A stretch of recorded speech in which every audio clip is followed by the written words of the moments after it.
Alright, good evening, folks. Get this stream off to a little bit of an early start, a couple minutes ahead of time. Tonight, we're just doing a little bit of light carp fishing to start at Old Berg. See what's biting over here at my usual spot, trying algae and potatoes. And see how we do. I might need to change leaders out if I don't get any hits here soon, because I've got some pretty thick leaders on here, which may not be ideal, but just take a nice relaxing Friday, chat with anybody that wants to discuss anything, and catch some carp in the process.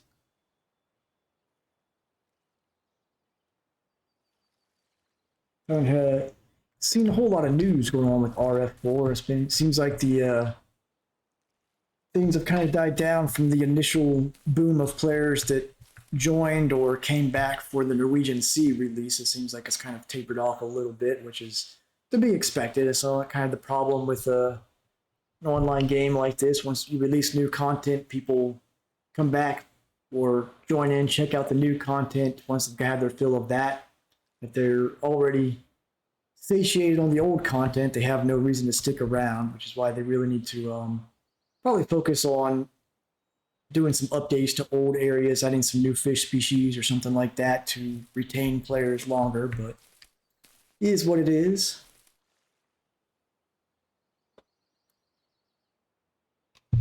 So far, haven't had any bites on any of these lines, which is unfortunate. I'm going to go ahead and actually bring one of them in and change the leader out and see if that does anything for us. I might even actually go ahead and change it to a boilie setup, see if maybe boilies are hitting a little more actively right now.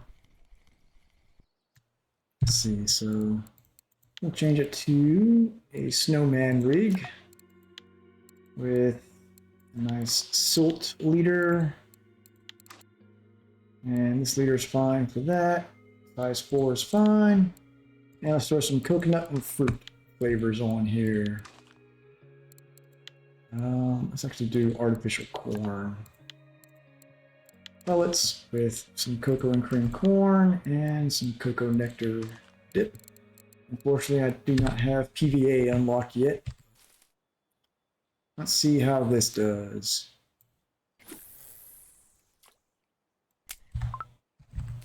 The other two are both on algae, which is usually pretty good. Looks like we're starting to get a hit on one of them.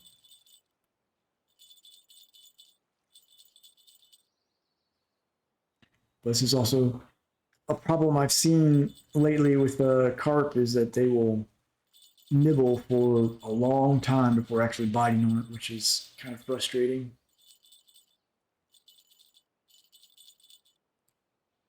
Mostly because you compare it to trolling, where you're just, when it's active, you're getting fish in left and right, and it's just the difference you get in pay and XP for a carp that takes a lot more time to get. It's just kind of pathetic to just taking in something on trolling. We got something on here. It doesn't appear to be very big, whatever it is. It is a less than 1 kilo grass carp. Well, you know, at least it's a carp to start the night out. Not much of one, but better than nothing.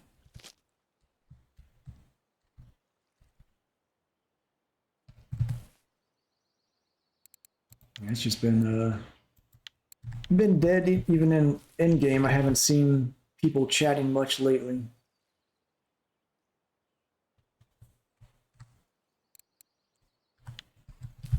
Hopefully, we'll see a resurgence of players on here, but I don't get very many people hopping on for this in the next hour or so. I may switch gears and hop on to something like Mortal Online 2, maybe.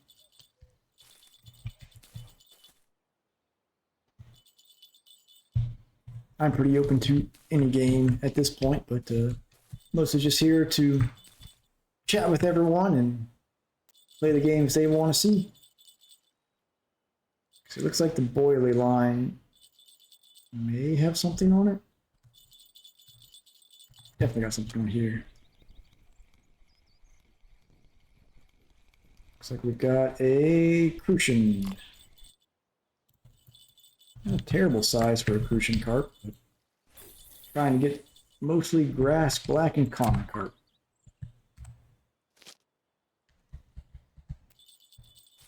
Alright, does this actually have fish on? Yes, okay. This is the boilie line, which is another crucian. Apparently crucian are active here right now rather than other types of carp.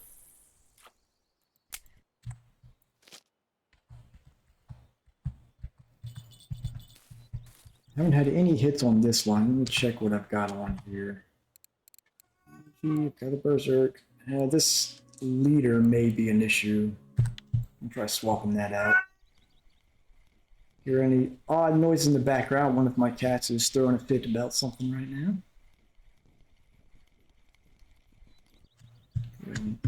Get this retrieval speed all the way up. I really wish that the retrieval speed on spinning rods would just stay at 50 because there's really no reason for it not to be. Alright, I don't really have many options here. I guess I'll just have to leave this one on there, but I'll try changing it to an inline rig at least. See if that helps things out.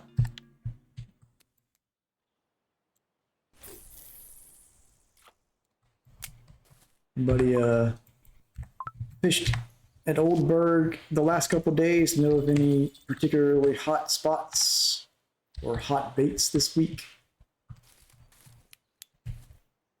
Haven't kept up with the latest hotspot action.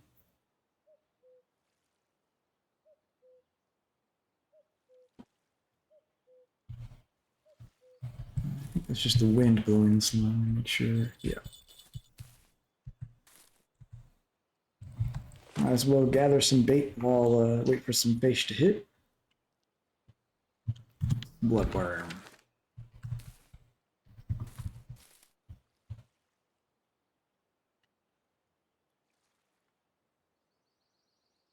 So far, the bite rate has not been very good, though. I feel like a lot of areas are kind of dead this week. Volkov, I know, was absolutely abysmal the other day.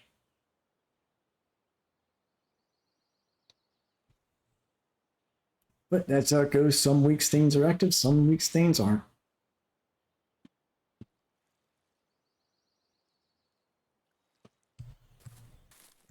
So while I'm waiting for a bite, I'll check the weeklies on grass carp. Arctic skate, is this new? I don't remember seeing these on here before. I just overlooked them. Alright, let's see. Grass carp.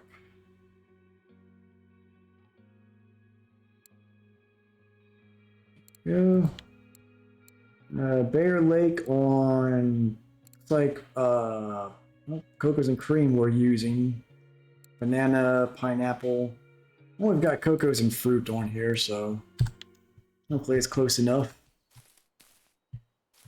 Hesitate to go on to Bear Lake because I never have a whole lot of luck there.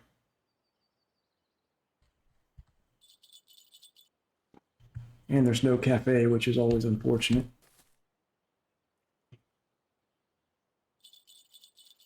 Got something inviting on line one.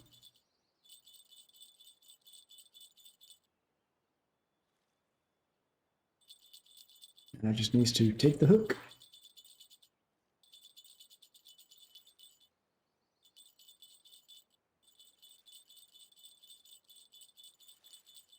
Eventually.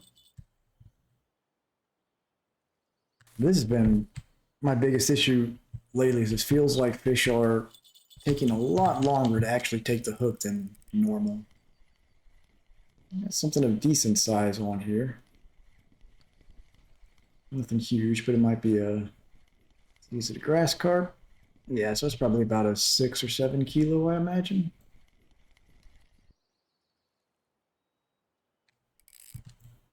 Yep, just under 6 kilo.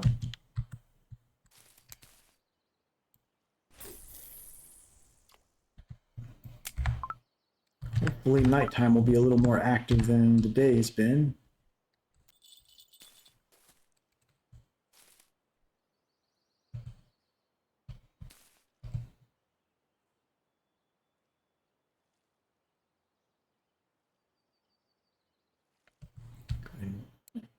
Yeah, let's see. Wait to have enough energy and try for another bait scoop.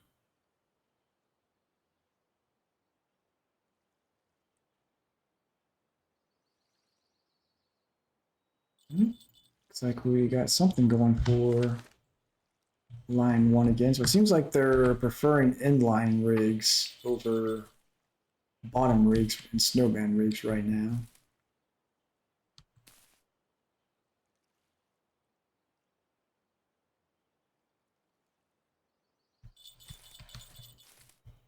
Still just nibbling though.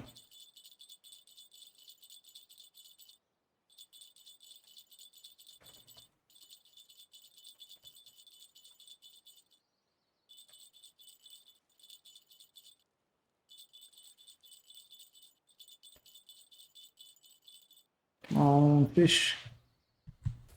Go ahead and take the whole thing.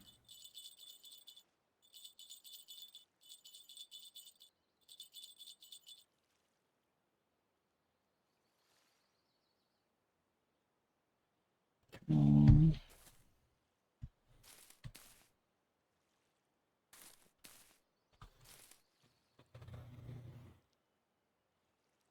Maybe it changed its mind.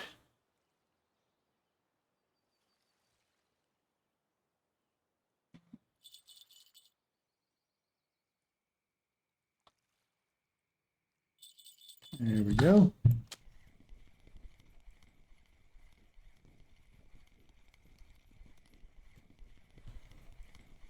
Yeah, probably about a 5 kilo grass carp. Yeah, 4.5 kilo.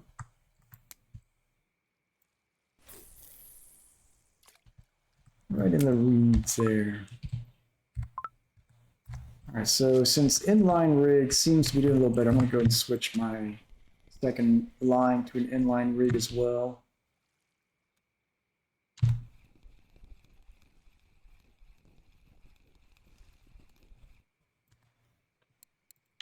Hopefully have a little bit better bite rate in doing that. Mess it up, good, good, good. Let's change this to a size 1 hook. No, it's not a carp hook. And algae seems to be doing okay.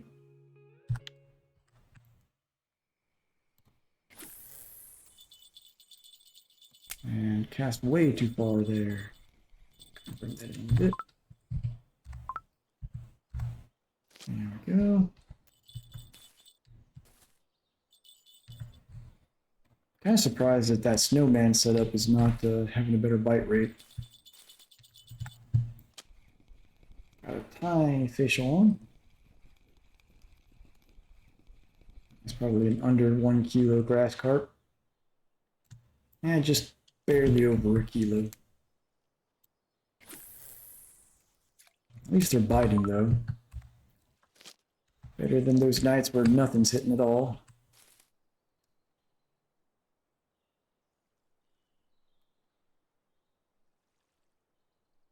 Anybody been fishing at Amber Lake or Bear Lake the last couple days?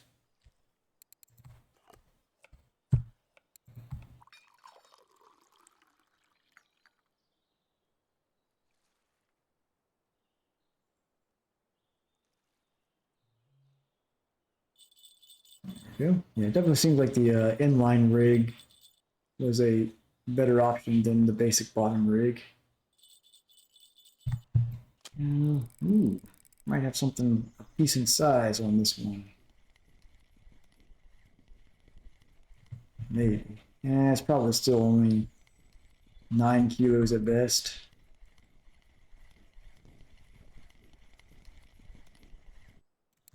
Yeah, just over 8 kilo.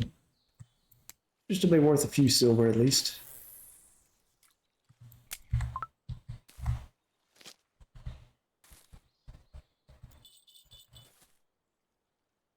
When I'll start getting a hit on the pop-up rig, I may switch it over to an inline rig with algae as well.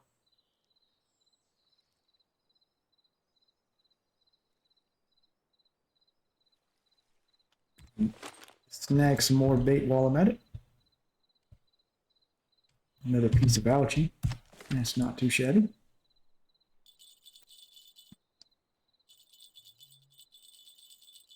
we go. Now the bite rate's picking up.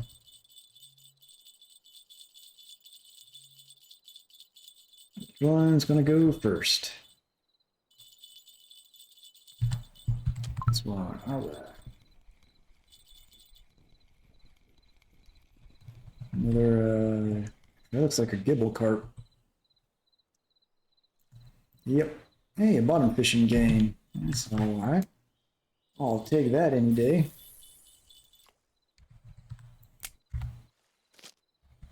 I get to 60% and I can unlock access to carp rods, which would be nice.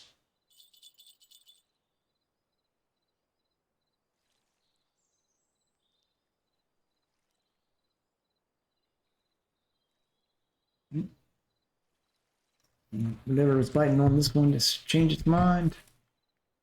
Seems like it. I'm going to swap the snowman setup here back to an inline rig since it seems to be doing a little bit better.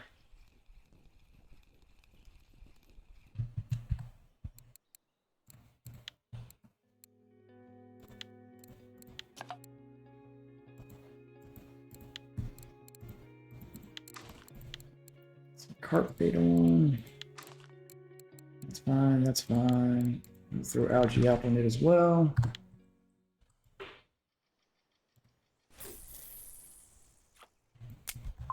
There we go.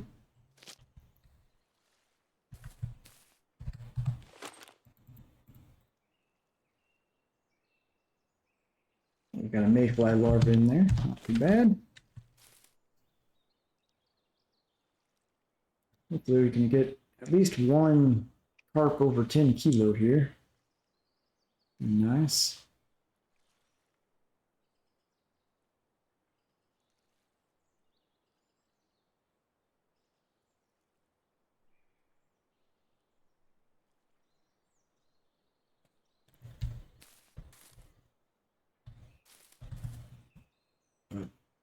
There we go. Now they're biting.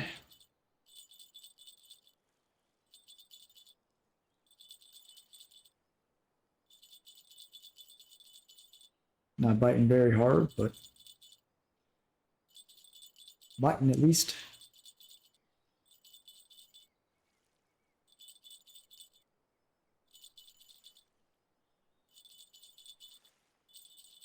The wait for them to actually take the hook is just killing me.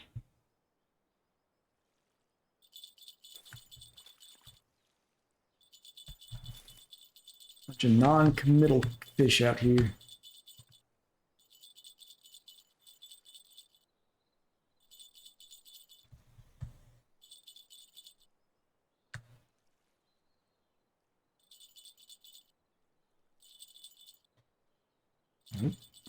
Still not taking it.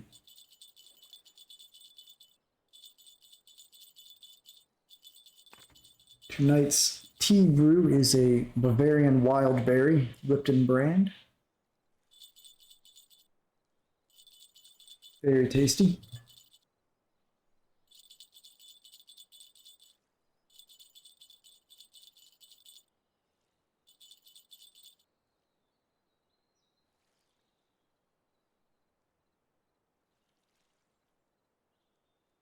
Fish just don't want to take the hook in their mouth.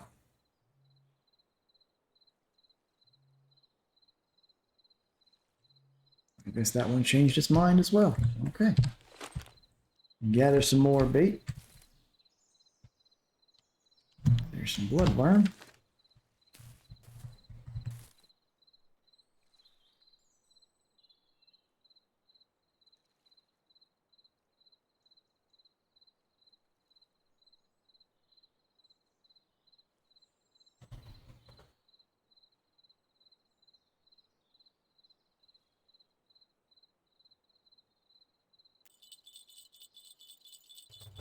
Got a hit on line one. All right, which one of you is going to take the hook first?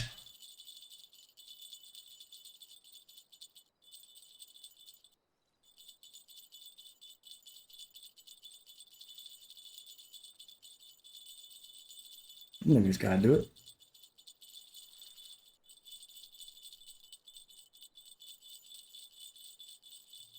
This amount of time it's taking them to actually take the hook is just getting ridiculous.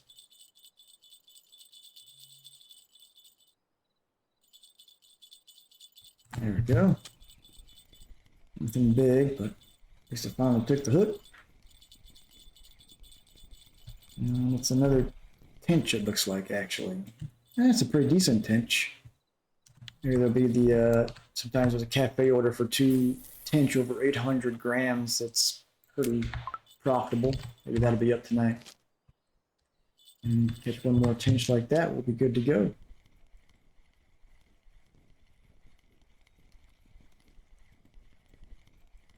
All right, got another probably 5 kilo grass carp. Yeah, 4.5 again.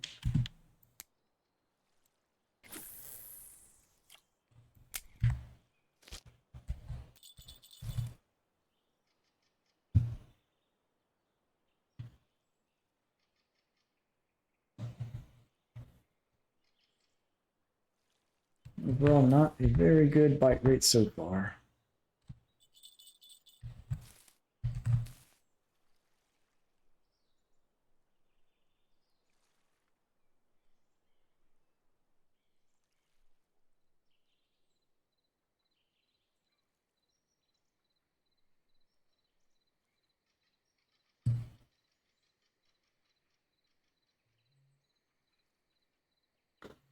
Looks like this line keeps going slack. Is there a fish on it? Nope, just having trouble sinking to the bottom, I guess.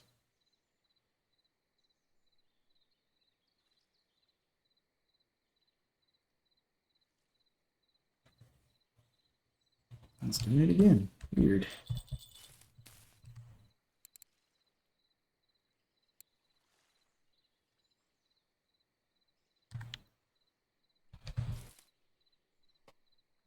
Still nothing on line 3. What's going on with this one? I'm going to try investigate the line here and see if I can figure out why nothing's going on this one. Okay. It's a fluorocarbon leader, should be fine. Just got carp ground bait. I don't see any reason they wouldn't be. I guess I'll try switching it to a diced potatoes and see if we have any better luck on it.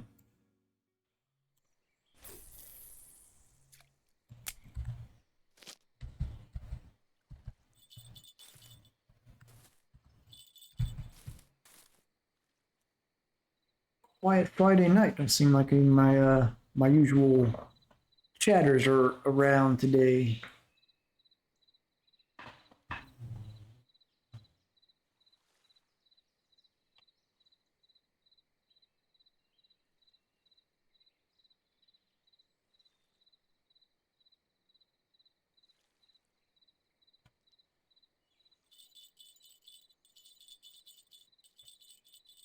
Looks like we got something on line 1.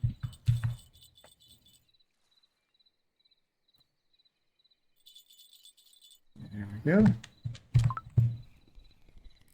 Ooh, something decent.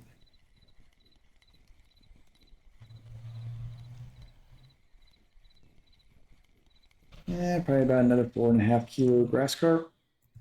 A little bit better. 5.3 kilo.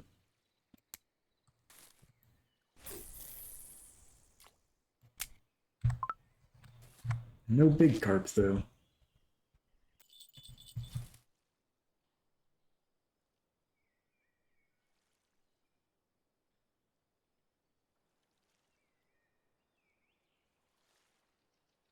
Yeah, it definitely seems like the overall enthusiasm and player-based numbers have dropped quite a bit since the Norwegian Sea release. Honeymoon phase was over. I guess everybody's caught what they wanted on there, so um, we shall see if it picks back up soon. But I've seen barely anyone chatting in game for a while.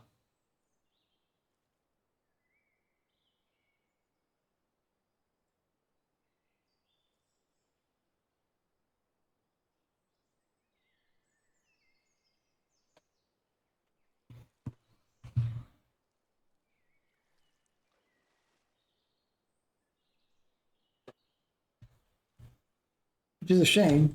But yeah, it's just the unfortunate consequence of an online progression game like this. If you add a new map and don't do anything with the old maps, then everyone's going to go get their fill of the new map and go back to other games until something new comes out. I really think they should try and focus on mixing up the old maps as well, so when players get their fill of the new map, they're kind of encouraged to go check out the old ones, try some new, go after some new species there, or things of that sort.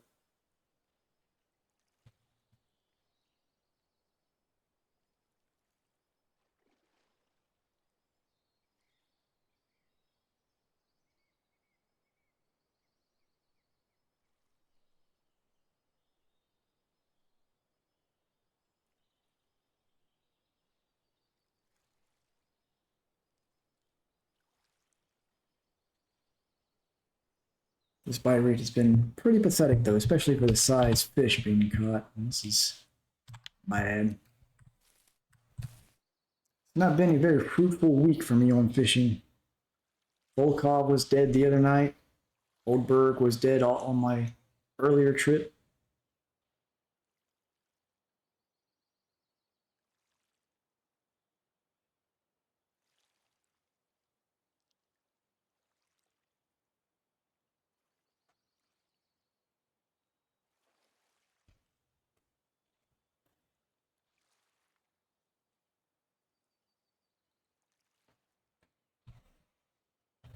It's a little bit of a chilly temperature for Oldberg, so that may be a factor. But usually that doesn't affect the carp over here in this area.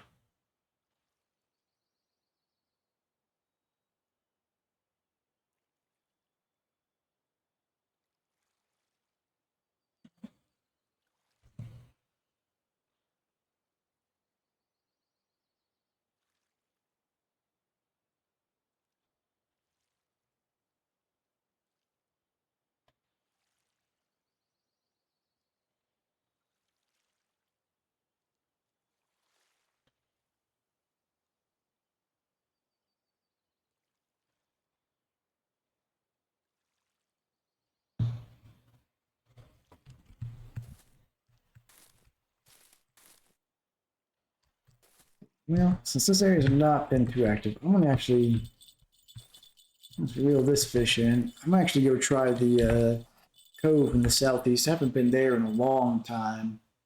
Maybe it's picked up in activity.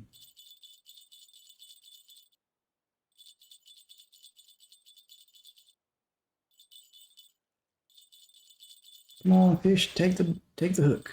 Take the hook.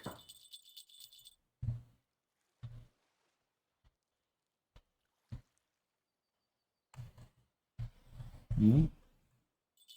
Maybe. There we go. Another small fish of some sort. Gibble carp? Yep. 1.2 kilo gibble.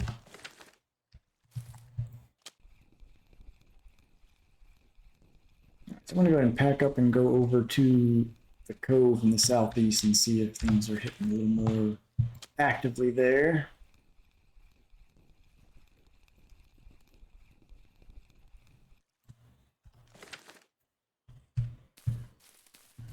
The quickest way.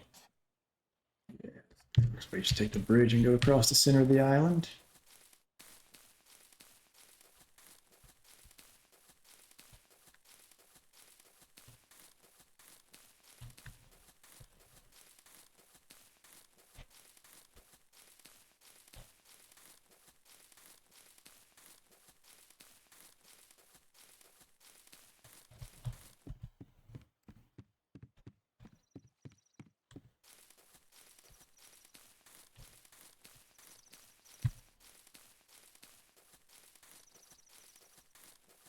All right, so on my way over to the cove, I think I'm gonna stop by the campsite real quick and put my cake in the tent so I don't accidentally eat the rest of it. Hey there, Twitch. I did. I got the pink hair from the voter poll. Appreciate that. It's came out very, very bright pink. We actually the stylist didn't have any standard pink color in, so she mixed a few different colors and then came up with this really bright pink. Came out really good. Food. There it is. Can I move this to... Yes, move this to a 10 so I don't accidentally eat those. All right. So far I'm just messing around on Oldberg. Haven't caught anything great. I was up at the area up here in C2. Had an okay bite rate, but it was all small fish. So I'm going to try the cove on the southwest corner out. We can get the correct direction here. You doing any fishing tonight?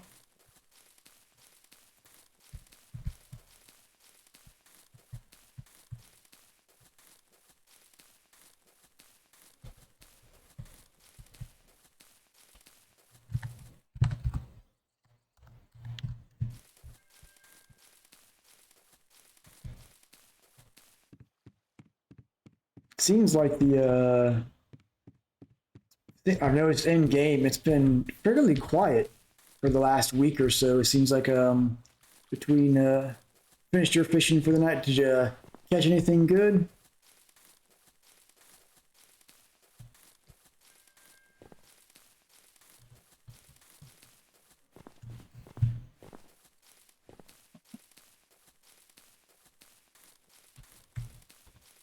Not bad. That's good. That's good. And had fairly rotten luck tonight in the last stream. Wasn't catching a whole lot. A few small halibuts.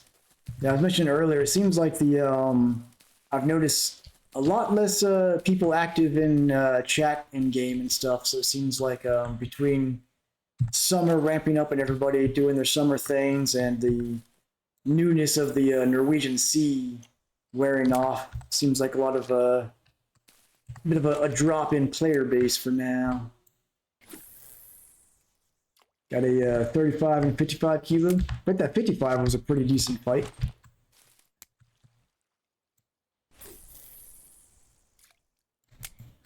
All right, see if we got some better carp over here.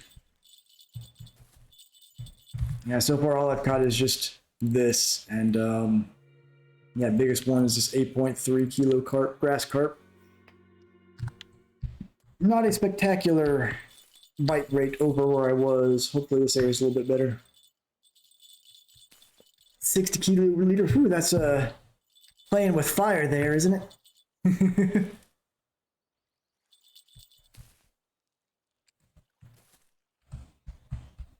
Looks like I've got something small on this line. Yep.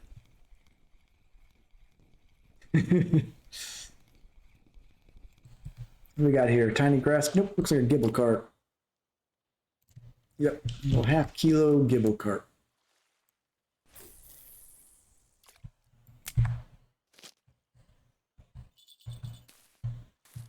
I'm getting a lot of either false hits or nibbles that take like 5 minutes for the fish to actually take the hook. It's frustrating. Oh, they go way down. Ugh. I bet they. It seems like they'd be a mix of a catfish and a carp. Where the catfish side, they like to stay deep and then still put up a muscular fight like a carp would. Never, as far as I know, hooked into any of those when I was out there. I did lose 2 lurkers with the rental leader, so I may have gotten something like that on there, but the biggest thing I caught out in my trips was, I think, a what was it actually? I don't recall. Let's see, fish. No, not that. I know I got a poor beagle that was like 7 kilo, but it was probably a safe was my biggest. Where are they at? There we go. Yeah, 12 kilo. That's I guess the biggest thing I caught while I was out there. Maybe a pollock was bigger. Maybe. Nope. So yeah, I didn't get anything crazy big out there, but it was fun. I'm looking forward to getting back out to the Norwegian Sea again soon.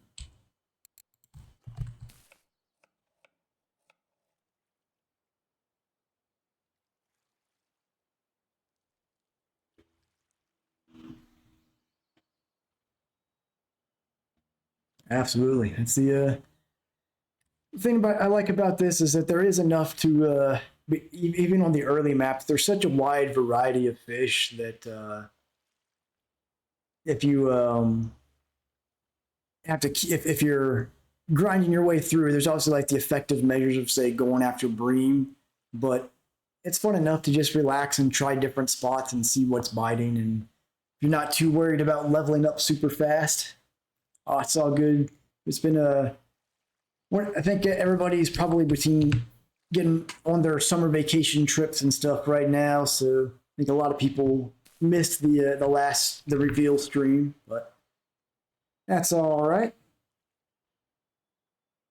Summertime fun is always good.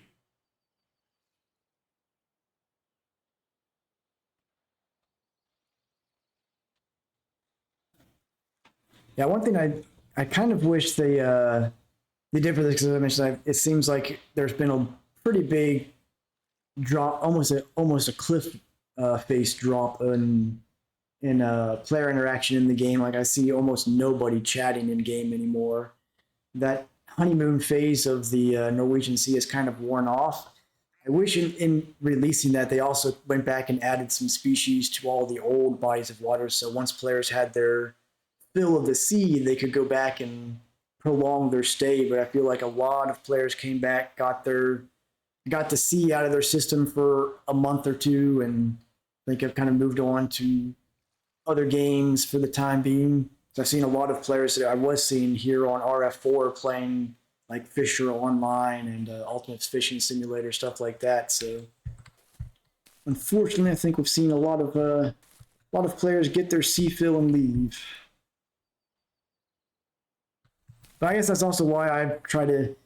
For a while there, I was doing a lot of off-stream playing on here, and I've backed that off because I don't want to burn out or anything. So I figured, well, if I can play an hour or two a night on stream and not burn out on the game, have some fun content that way. I think a lot of people were hitting their Norwegian Sea pretty hard, putting in 8, 10 hours a day on there. Hard not to get burned out at that rate. But I am thinking about tonight, actually, once I wrap up the stream here on RF4, I may go ahead and start my first stream for the series I plan on doing on Mortal Online 2. Because I'm finally at the point on there where I've gotten through a lot of all the early new player grind to just learning the game, getting some skill ups and stuff like that, to where I can get to what I was originally getting the game to do on stream, which is fishing.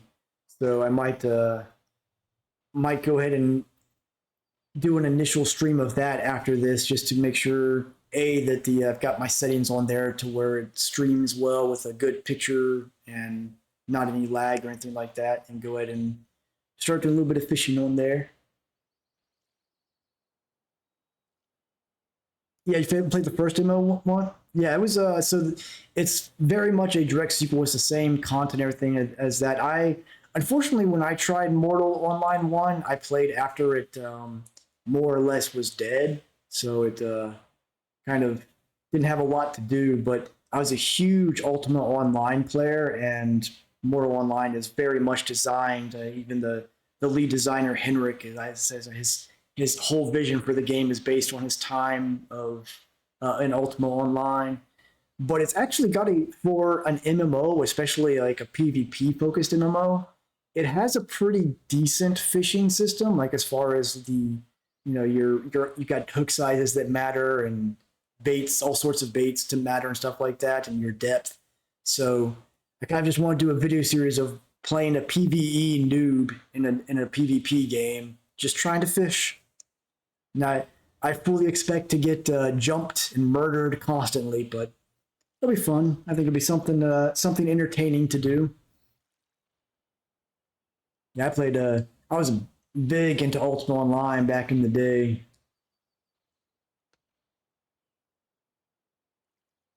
old school MMO action there.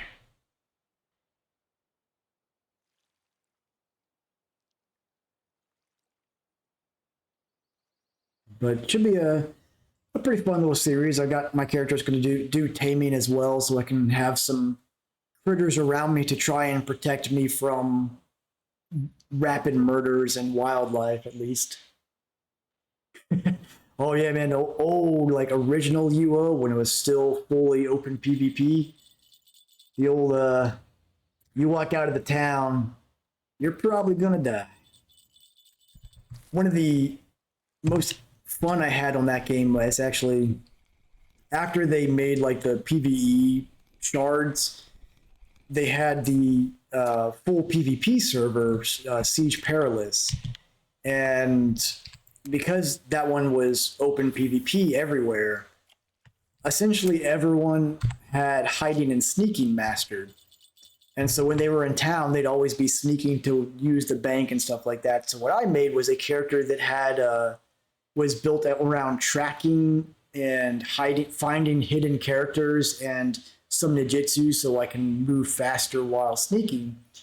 And my whole strategy on that server is I would sneak around until I would find I would track hidden players, and when I'd find hidden players near each other, I'd reveal them. They would start fighting each other, and then I would just pick up the scraps once the fight was over. Or I would stalk a player that was sneaking around and just drop items next to them while they were walking around to scare them a bit, knowing that they were being followed. That was a lot of fun.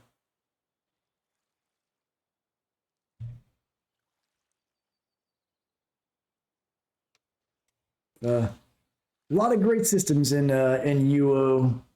Combat's definitely aged on there. The worst thing about it, I try to go back about every 4 or 5 years. I try to go back on the official servers for UO, but the problem there is like everybody that's still plays has pretty much been playing since the beginning. They've got like 10 alt accounts, and so the economy is based around them.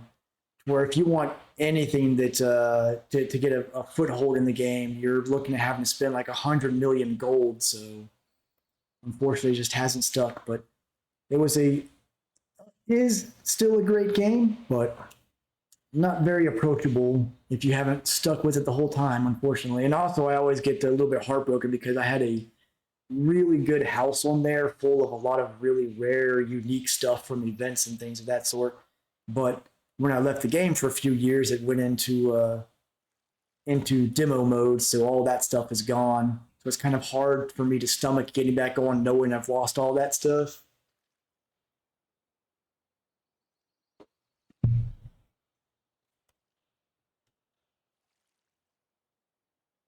Yeah, there's a lot of. I've actually run my own custom servers for it a couple of times as well, which is it's fun. That I find a lot of the more modern UO private servers now kind of go overboard with the custom scripts and stuff like that, where it's like they kind of add so much to the game and that it ends up becoming practically a different game altogether. We got something on here. Yep. It seems like so far it's just been Gibble Carp over here in the cove, which is not exactly what I'm after. There's a little pinch at least. Something different. And a couple other games I want to try streaming in different time blocks in the future are No Man's Sky and Tibia. Yeah, that's definitely a big problem I've seen with like not just UO, but any MMO private server now. They almost encourage botting, which I always felt like if you're having to bot the game, are you really enjoying playing? Yeah.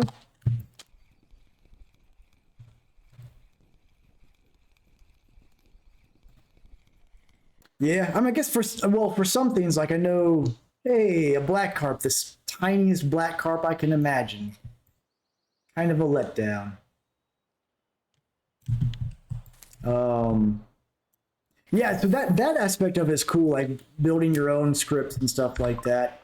Definitely, I know, like from the I would, I guess it should be like I should say AFK botting versus like aware botting. Like there are people that will script games to where they just don't even play the game anymore. They'll just let the bot run and they'll just come in at the end of the day and sell loot on there and then let the bot run again. Like at that point, you're just playing an idle game. But certainly like some things like training, UO, for example, training necromancy. I remember it was such a chore that it was kind of like, okay, let me just get a full lower mana cost and lower reagent cost suit and just spam spells in my house. You did that, so yeah. I guess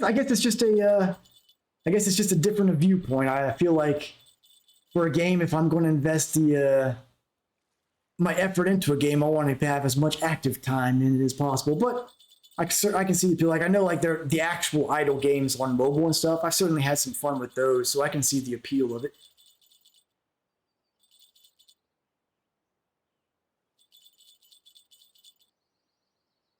I think this one's on the line. Yeah, here we go. What do we got? What do we got? Crucian Carp? Yep. Old Berg is letting me down today. Yeah, I mean, there's certainly something said for that if you're making your own scripts and stuff, for sure. There's some pride to be taken in doing stuff like that, absolutely. I mean, I did that when I was engineering and doing design work. I built a lot of scripts to automate as much of my work as I could, and there's certainly fun to be had in that, and in that case, profit. But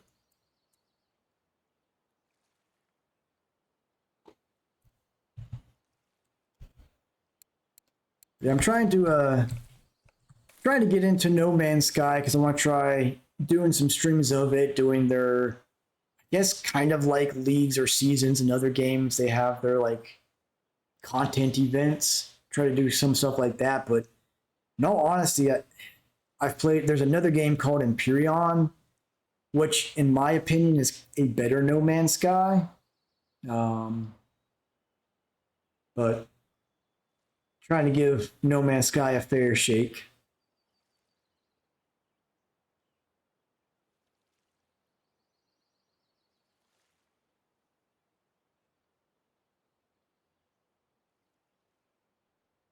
Yeah, see, I feel like the problem with No Man's Sky is that it, especially when it comes to multiplayer, I tried playing with a buddy of mine, but it kind of is just playing single player together because you can't like group up to in a way where you've got like progress towards quest together or anything like that to the point where even we started on the same planet and we have the same like story quest line, and the second phase of that quest line is to go to another planet and found a base, but it sent us to separate planets. So it kind of like forces you to play separately. Just not a good design aspect, in my opinion. Um, but it's definitely a very, I mean, it's compared to what the game was when it came out, it's come a long way. Might be able to find some fun things to do with it, but to me, there's just that lesser known game, Empyrean, is like No Man's Sky, but with more purpose to it. Like your base building, and you can actually build your ships on that. Not as it doesn't have like the physics simulation like something like Space Engineers, but it's still very detailed and very customizable, which is really cool. And to me, the base building in particular in No Man's Sky kind of feels like something that was just it's just there to check a box to say they have it. It wasn't like a system that they. It doesn't feel like a system they were passionate about implementing.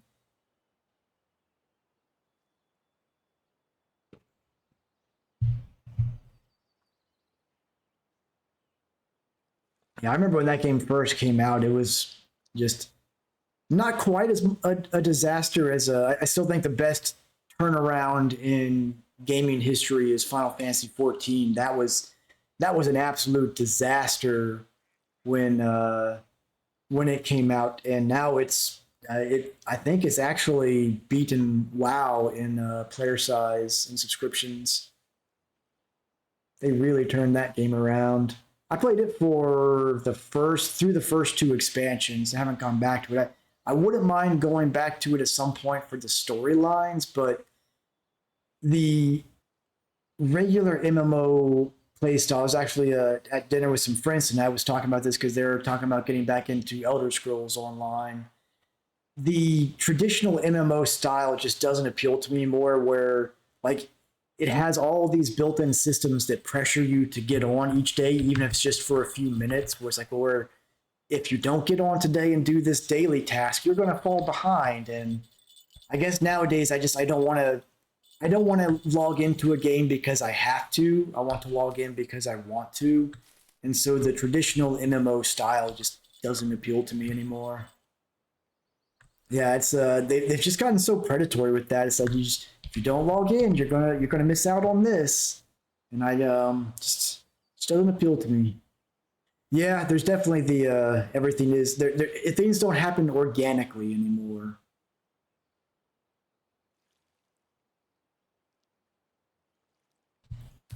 Well, I guess this fish changed its mind. My potatoes just weren't good enough for it. See how it is. Because Elder Scrolls Online is another one I got pretty into for a while, and then I just started getting that burnout of like, oh, if I don't log in today, I'm going to fall behind on getting the daily rewards to get follow my monthly rewards, and I'm going to miss out on training my horse for the day, and it just started feeling like a chore that I had to check off each day. It's not having fun with that anymore.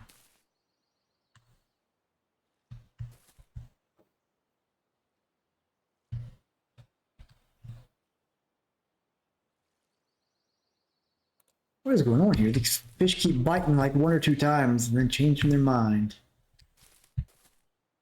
They're teasing me. I actually have not tried Diablo 4. It's I might try it at some point in the future. I did a lot of Diablo 1 and 2 and 3.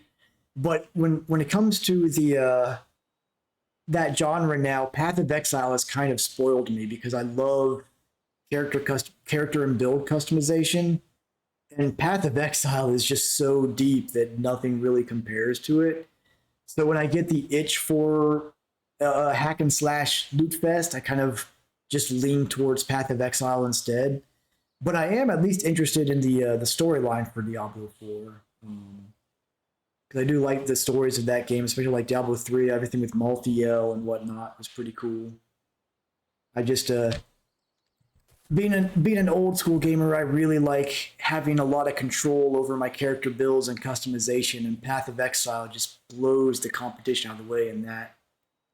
Nice. Did you play any of the recent league? Not Crucible, the one before that. Oh, what was it called? Sanctum.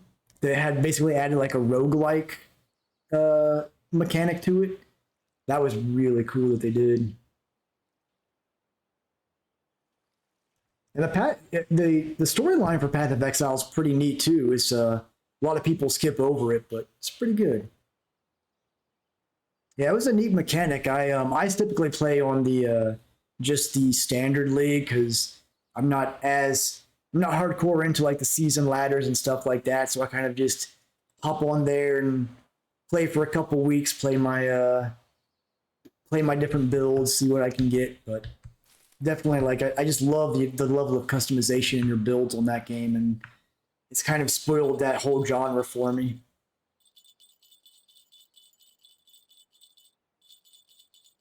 But at some point, I'm sure I will hop into D4 to get through the storyline. All right, will this one actually take the hook, since they seem very non-committal here tonight?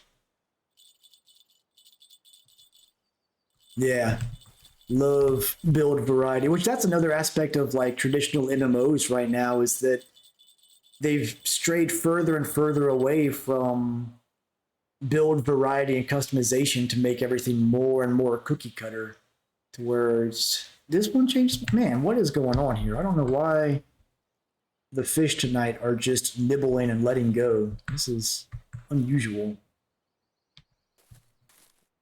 I don't know if I need to downsize my hooks or what. Shouldn't need to though.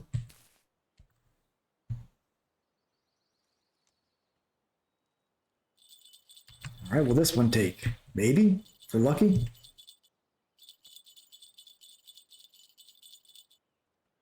Definitely recommend it. I'll definitely give it a shot. Like I said, I'm really interested in the storyline for sure. Probably not as much in the. Finally got something on the line. All right, and it might be something halfway decent. It's making the alpha click.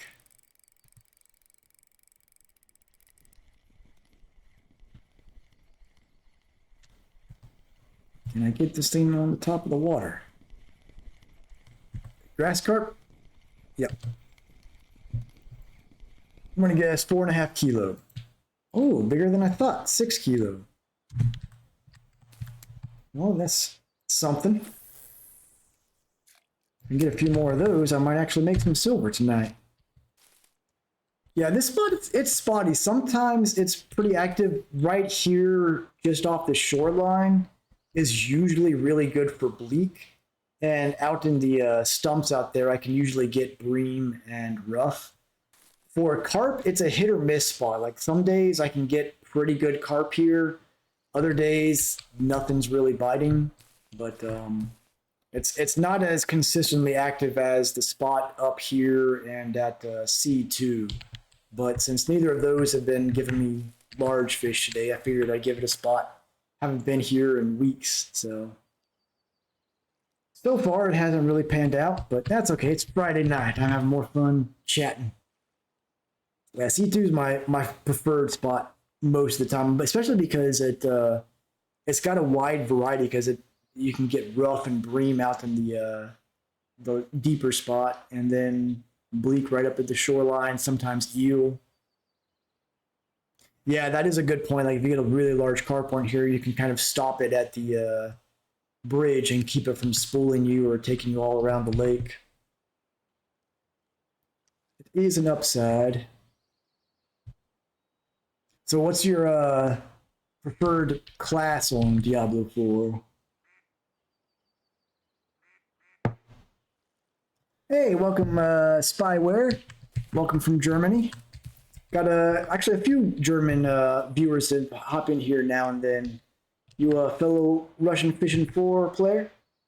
Also, I've got an ad break coming up in about 15 seconds here. I just do these once an hour to prevent pre-roll ads, so I will be sticking around here while that goes through.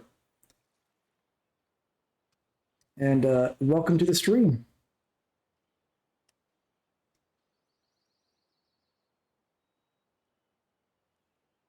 Oh yeah, so I've heard a lot of good things about the rogue players on Diablo 4. And my buddy was saying that he's having a blast doing a trap and backstab rogue on there. So I'm glad to hear that they have given that class some love. So Spyware, I do like to ask my new chatters when they come along what their favorite body of water on here is. I like to get a feel for everybody's favorites. Mine is usually Oldberg, although I've been getting a little partial to Quarry.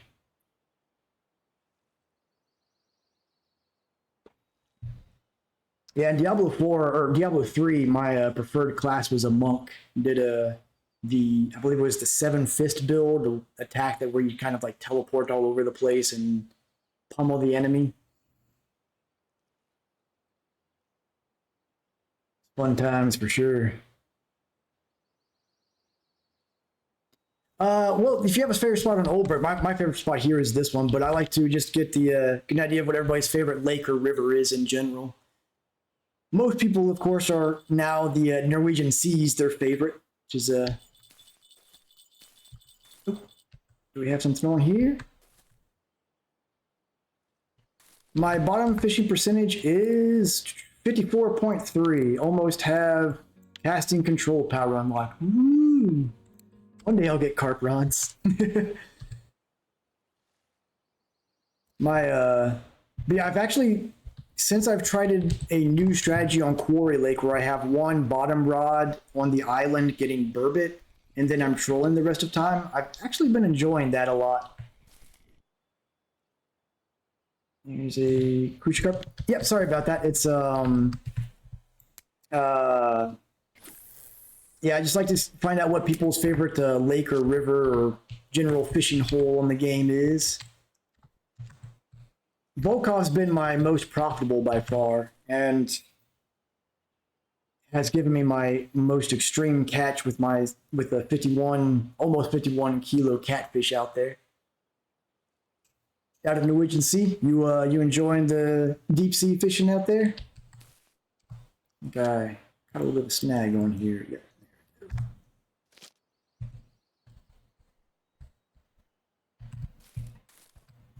Amber in Norway for Twitch. Yeah, I'm looking forward to when I unlock an amber because I love obviously carp fishing. So I'm definitely looking forward to playing around out there. I'm right now. I am saving up for a new spinning rod, and then I'm going to get some cheap bolo rods together so I can finally check out the Donitz and Sura rivers. So the thing about bear is that it mostly seems to be boilies and stuff. And I've done some fishing at bear, had some luck, but I like to use regular baits rather than boilies and stuff when I can avoid it. And I haven't had much luck with regular baits out there.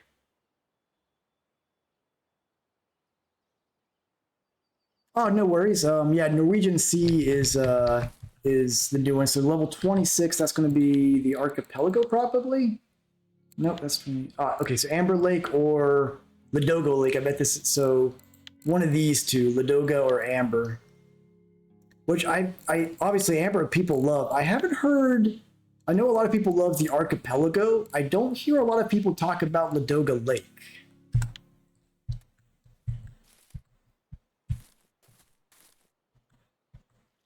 Yeah, one day I'll get into boilies more. You're too carp. Man, that's a lot of carps right there. That is nice.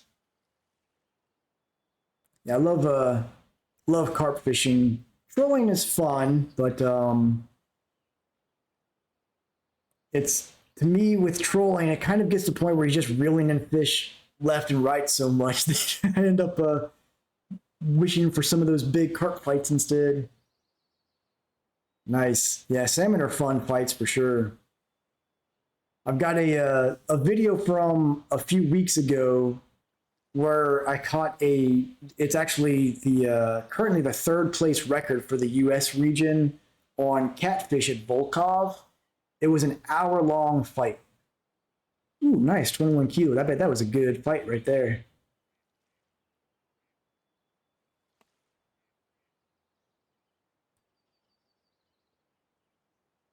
But for me, that's what I like about carp fishing more than most of the trolling is just actually fighting the fish. With a lot of trolling, it's just kind of cast it in, cast out, reel in. Now, occasionally you do get those big salmon and stuff that you have to chase around the lake. But nice. That's you gotten pretty far in 4 weeks. Congrats on that. It's been I guess almost 2 months for me now. I take it very casually, and I don't go for the most efficient options. I kind of like to just relax, chat with my viewers and stuff like that. Trolling, especially like if it's on days like Quarry Lake, it gets so active to where I'm basically nonstop reeling in. Makes it hard to pay attention to as much attention to the chat. So I like to, especially on like a Friday night, just chat with the viewers, see what everybody's up to. Level 28, congrats there. Getting pretty close to the deep sea unlock.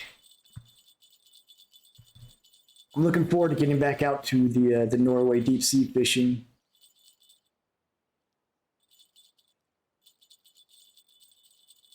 We got a couple fish pretending like they're going to bite. Maybe if I scoop some bait, they'll be inspired to hook on. I am level 24, Twitch. About halfway, actually just a little over halfway through level 24 right now. Something take that line? Doesn't look like it. I don't know what is going on with the bites tonight. They just kind of nibble for a while and then give up.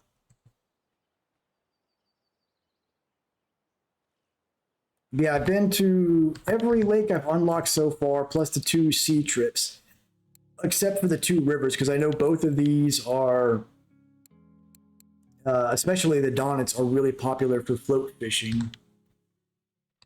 So I've got a few different hook sizes on here, and I mean, usually these shouldn't be too big. Let's see, this one I've got a size 4 hook on, which should be absolutely fine for this area.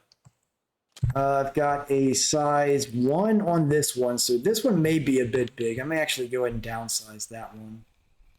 Yeah, the potato is what I've got on the size 4, which it's been okay. It's kind of mixing between potato and algae here.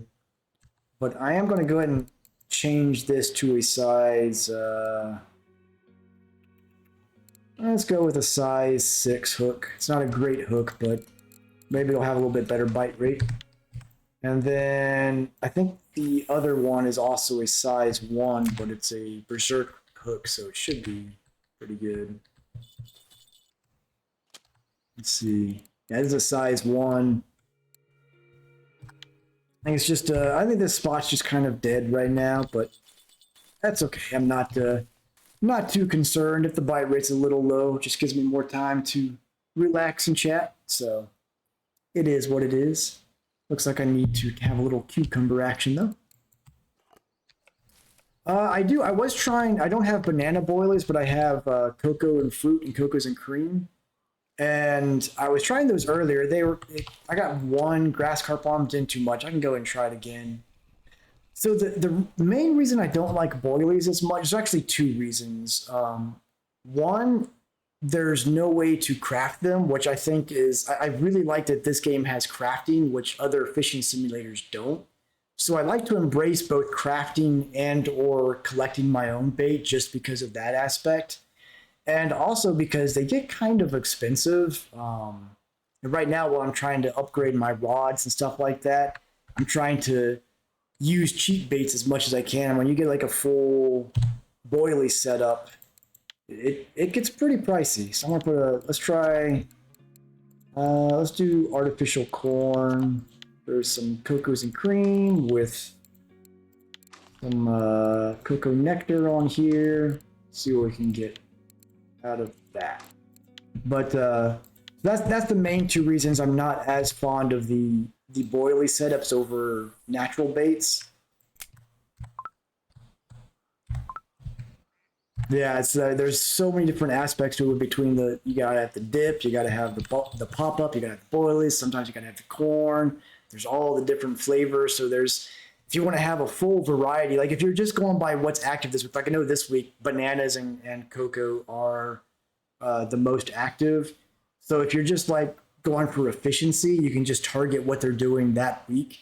But I've tried to avoid just falling into the trap of just going what's super efficient and just kind of play around and more like real life fishing, just relax and try different things. And with the pop-up boilies, to have a full selection of flavors, that gets very pricey. But also, I really like trying the different natural baits that I can craft. We got some craft baits of sweet banana. Appreciate that.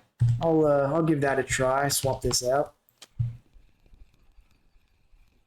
Yeah, definitely. And if I start going to like amber and bear more, then I'm going to have to just suck it up and switch to using boilies and stuff more. But let's see, that was I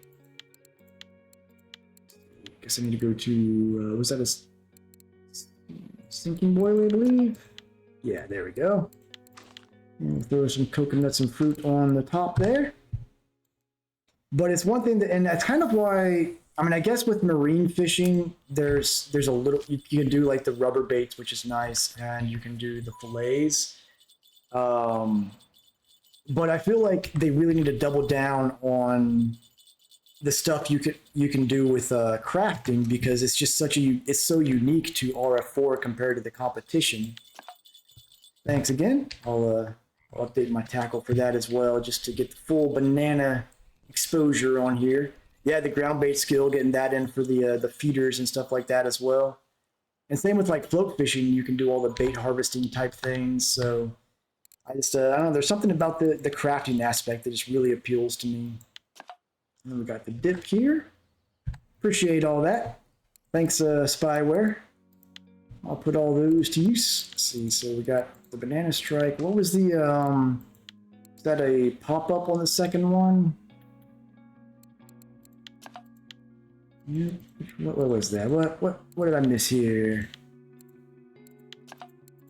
Got crap bait there. Okay, so it's a soluble sinking boiler versus that. Okay, so I guess we'll try that first with the cocos and fruit pop-up. And we've got some ground bait. Appreciate that. Got some decent ground bait, but it doesn't have the current flavors in there. So, yeah, actually, which rig type lets me use the boilies with a? Are there any that let me use a feeder with a boilie? Guess that's probably one I haven't unlocked yet. Maybe. Yeah, because the only one I can use with boilies right now is I guess just the snowman rig, really. So we'll have to throw the ground bait. That's all right. I'll cast this out right about there and see if I can chuck some ground bait out there. Ground bait. All right. Let's see if I can do this. Let's go about 90%. And a little bit further. There we go. Let's see if that does the trick. Appreciate those. The line's tightened up a little bit here. This one, does it have a fish on it? I guess it does. Had a little tiny bugger on there. Didn't even realize it. Little crucian or tench. Crucian. So it looks like the banana setups already got something on there, so that's good. Yeah, classic hair I hear a lot of good things. I think that's 60% is when that's unlocked. Don't think this has taken the hook quite yet. Yep, definitely appreciate that, spyware. Seems to be working here. Let's see what we got. First fish with that setup. Looks like another crucian. Not a half bad crucian.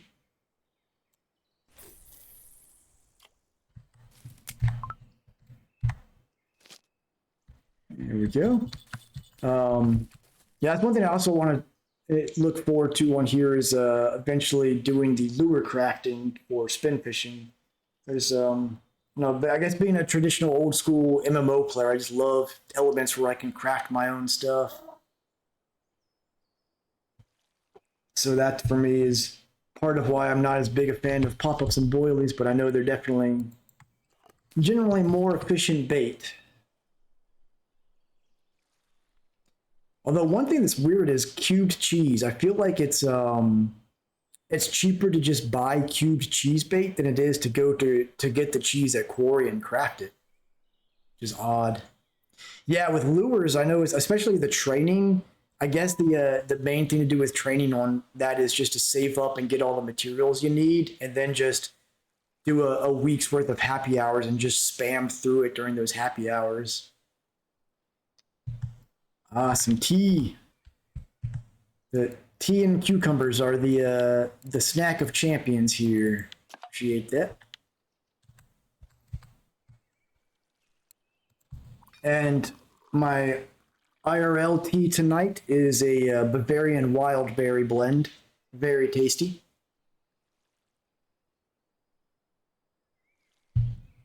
Highly recommended.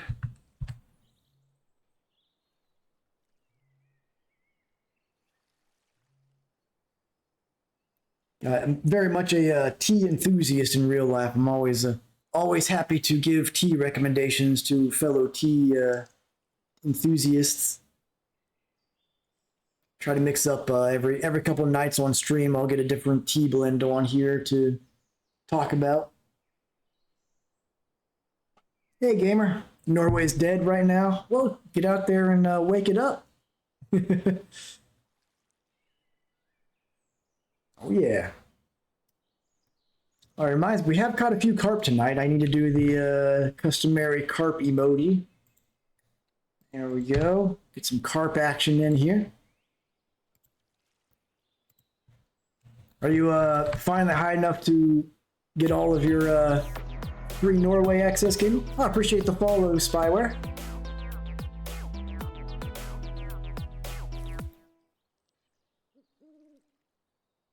Very much appreciated.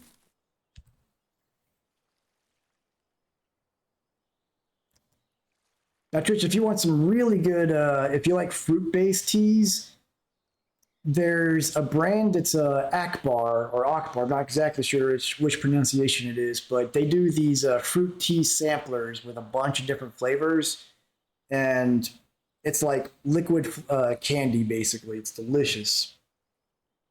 Highly recommended.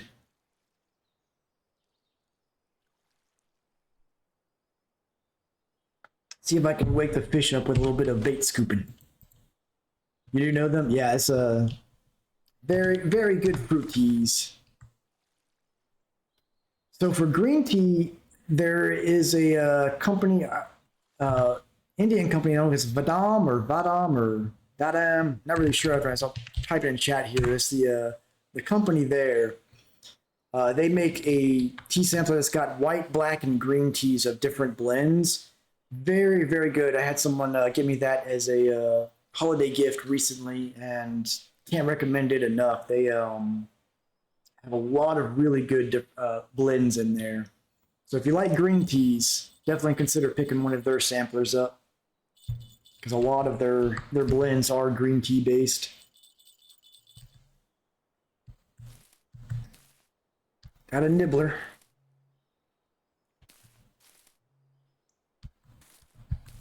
Absolutely. There we go. You know, a really popular tea that for some reason I not as huge a fan of is Earl Grey. I know that's especially like around the UK. That's a very, very popular tea. Just something about it that I don't know. I've never been a huge I don't dislike Earl Grey, but I think it's like because it's got those citrus overtones. I think maybe that's what doesn't appeal to me as much. But fruit teas are definitely my jam. I love a good like Irish and English breakfast teas. Also, every morning I rotate between Darjeeling, English or Irish breakfast, and oolong tea to start my day. But then in the evening, if I'm just looking for something to taste, always a good fruit-based tea. Or something weird like a sugar cookie tea, something like that. Those are fun and exciting times. Sometimes I'll mix a few tea blends to get something. No, I'm not British, but I agree with their sentiment on tea over coffee. Not that I don't dislike coffee, but I just like tea better. Usually if I actually had some coffee earlier with friends, usually for me, coffee is more of a have some coffee with friends at a coffee shop type of thing. If I'm at home, I prefer just to have tea.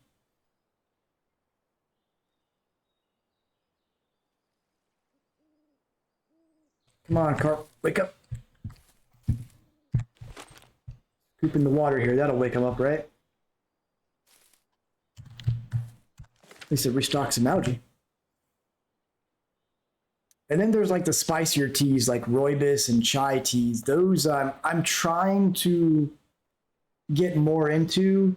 I like the taste of them, but the spice hitting the back of your throat on those, I'm still kind of getting used to. You know, it's a weird sensation to have a drink that burns the back of the throat like that for me. Nice. That's a hefty amount of XP for one carp there, Spyware. Gotta love when that happens. My dream is to one day get like a 30-kilo grasp carp on happy hour. That's got to be like 300,000 XP, something crazy like that. Find a way to do it on an ultralight. Might take 3 hours to reel in, but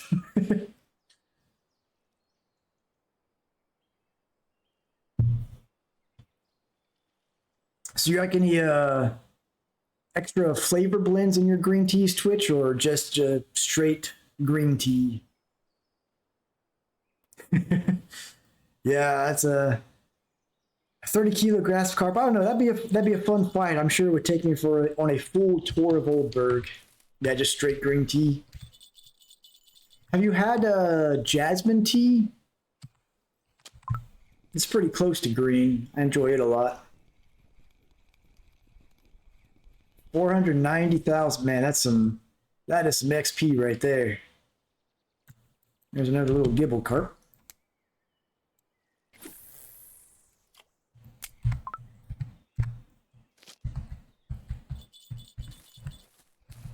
Herbal tree. Yeah, so this Bavarian wild berry I've got is it's a black tea base with a bunch of just wild herbs and berries in it. I actually want to try my hand at making my own tea sometime. I've got a good dehydrator. I just need to find a good mix of herbs to use as ingredients. Dang, that's a nice Pollock XP right there, gamer.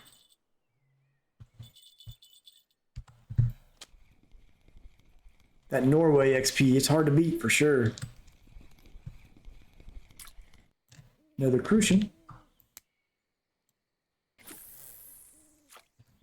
Yeah, because I've made with my dehydrator, I've made jerky and stuff like that, but I've never made a tea. I want to try that out. Another thing I want to try is actually a lot of people get dandelion roots and grind it up into basically almost like a coffee or tea. I want to try that at some point, see how that tastes, because I do get a lot of dandelions growing around here. By design, I'm in an area that's becoming more and more suburb based, and so all the bees are losing flowers to pollinate from. So I try to let my yard stay overgrown for a couple months out of the year so that the bees can pollinate in the spring. So I do get a lot of dandelions out of that.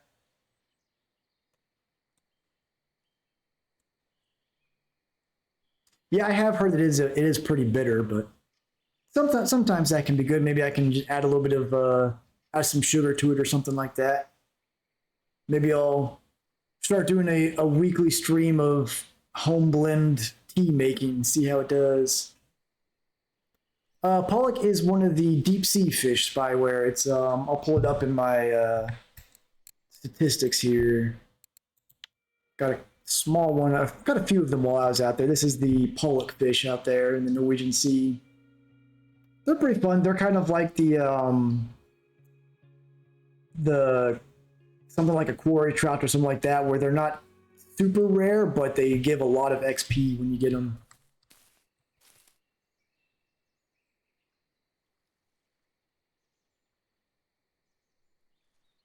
Kohler is out with House Spencer. That's interesting. That's actually there's a popular like sink faucet type brand here that's it's Kohler. It's interesting that they're named after a fish. Didn't guess that. Are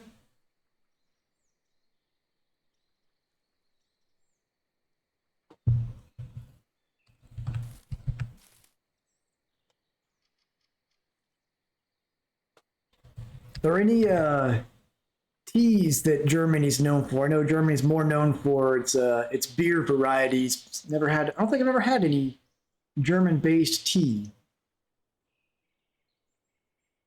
So I don't know if there's any blends out there that they make that they're known for. Always interested in trying some new ones. Yep, tea spyware.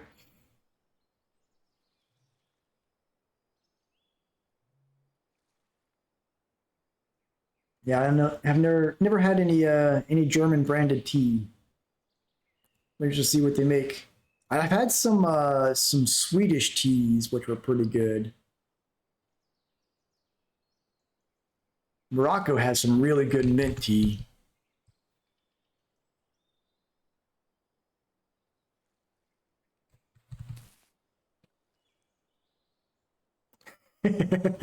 That's there you go. They take Long Island iced tea to a whole new level.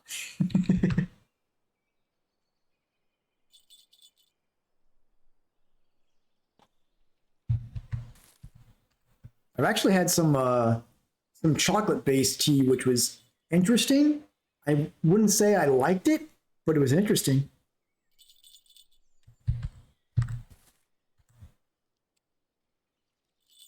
Got a couple nibblers again. Will they take the hook? Nibmer. Okay, I'll look those up. Thanks, Spyware. I'm always looking on the lookout to try new tea manufacturers. Get some new flavors into my cabinet. I must have over 100 different teas in my pantry. Love it. Little gibble carp there.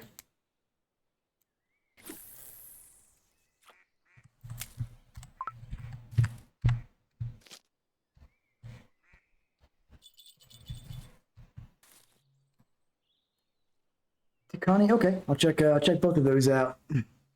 We've got a couple European grocers in the area, so I'm sure I can find some in one of those.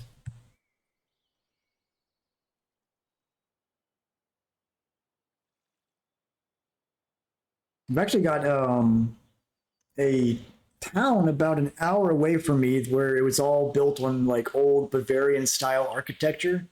It's pretty neat. Looks like a classical German village in the middle of nowhere out here in the States.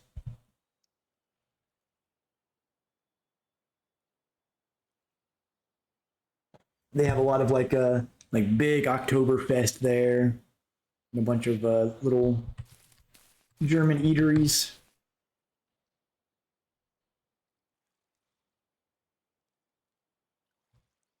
Yeah, sounds good. Appreciate that, Spyware.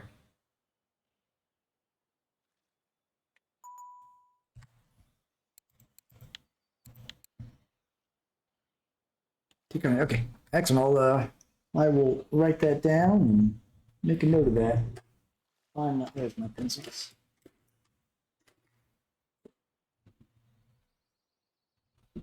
Get my notebook out somewhere. One of these drawers.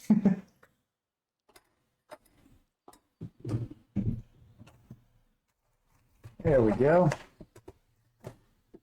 I am from the southeast. I'm in the state of Georgia over here in the U.S. All right, let me write those in a little notebook here.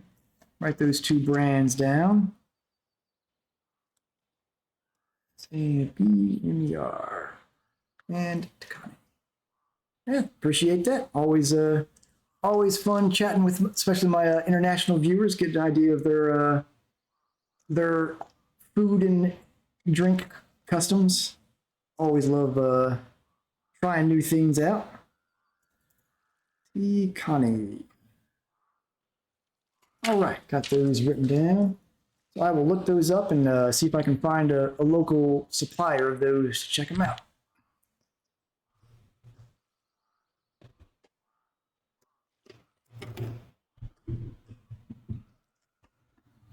All right. Get these carp to wake up.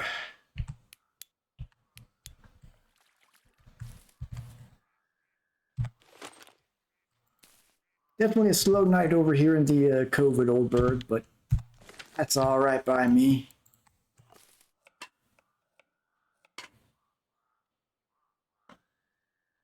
So, Twitch, in addition to green tea, do you like matcha tea? Like more of the Japanese green tea blend?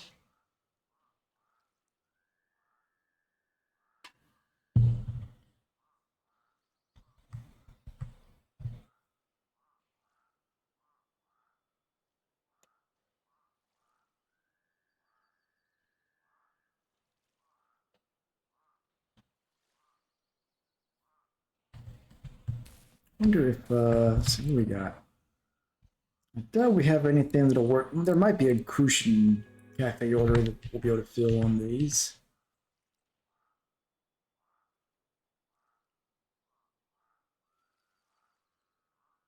Overall, though, I don't think today's a good Oldberg day. At least not for carp. Maybe for rough and bream or something like that, it's active.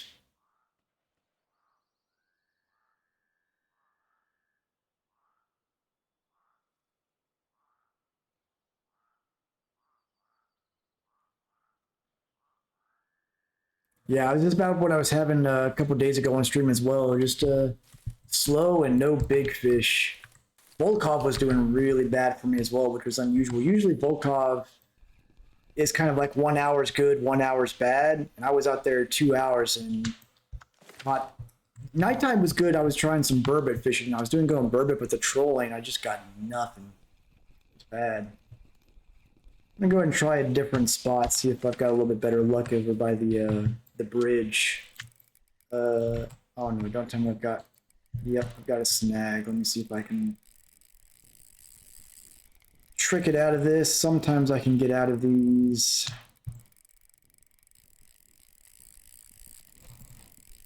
Doesn't look like this is going to be one of those days. Okay, I'm going to actually go back to the town this way, since those kind of ghost snags are just about impossible to get out of.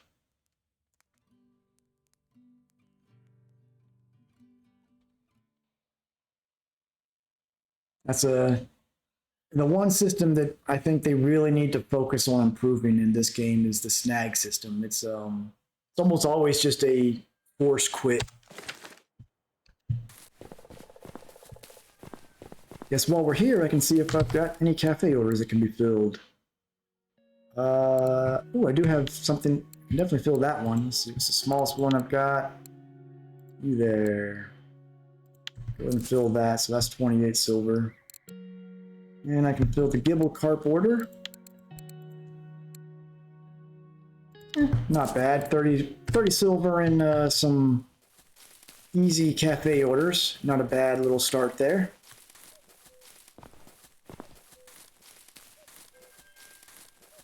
At least pays for the trip out here and some bait.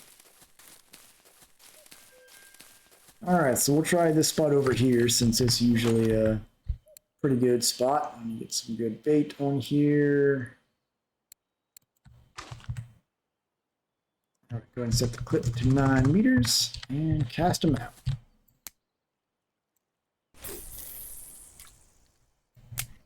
All that silver.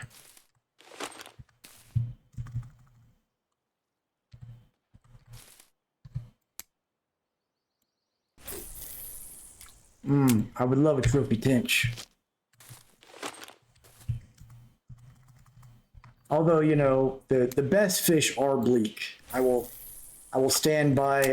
I stand with the bleak army. Those guys are the best fish.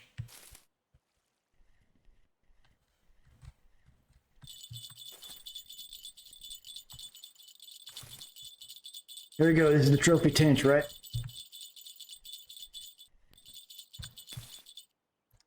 You know, roughs are okay, but you know they've got those spiky fins. You know, I can't trust them. I feel like if I pick them up, they might, they might stab me. Gudgeon are okay. Well, whatever it is, it's making a racket.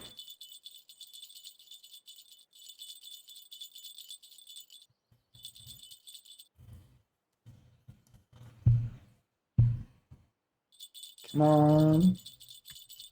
You know you want that algae. Gobble it up. Yeah, roach or grass carp seem to be the nibbler kings. Oh, here we go. Here we go. You got something putting up some fight.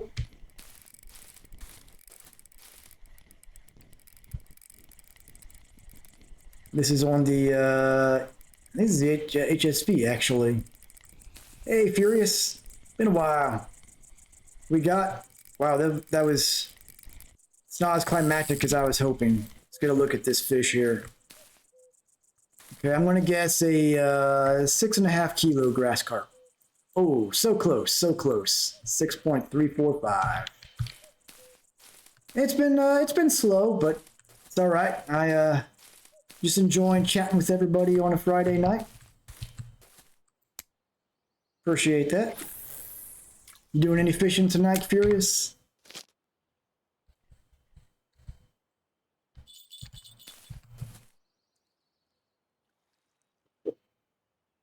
Out on Amber? Nice.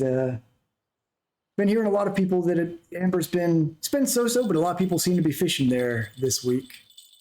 I was noting earlier, this seems like the Norwegian Sea honeymoon phase seems to have been over. I'm not seeing nearly as much chatter in-game chatter or anything about people out there. A lot of people seem to be going back to carp and stuff. See, that's what I like. I'm okay with a small bite rate if the fish are big.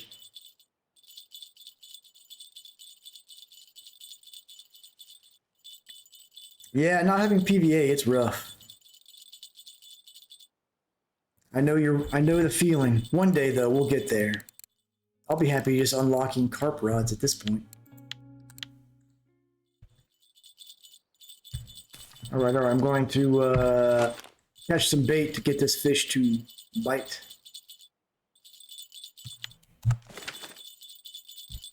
Got some tea. Ooh, nice. Yeah, I need to take a day at some point to just go ahead and grab premium and tear through ground bait as much as I can, and harvesting bait for that matter, so I can get night crawlers unlocked.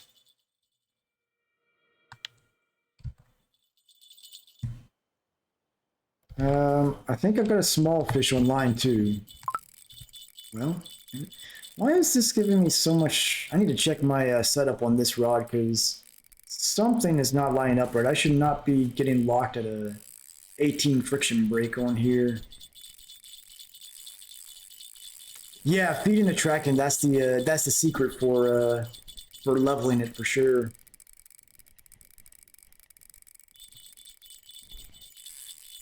All right, well, we got something running off with line 1 over there. Yeah, unfortunately, especially like ground or bait harvesting, that one, like once you get to the upper levels, there's just no way to make it cheap. All right, come on, what do we got on here? Before I cast this one back out, I need to inspect the setup because I don't know why it's struggling at such a low friction break rating. So I need to check if it's my leader or the line or what's going on here.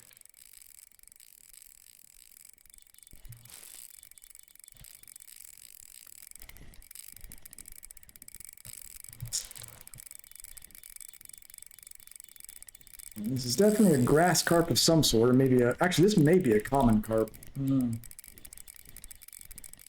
Yeah, go ahead and post it if I'm not sure if I have the settings to need a moderator to check that or not. If so, if none of my moderators are on right now, I will approve the link as soon as I pull this guy in. Yeah, feel free to post that.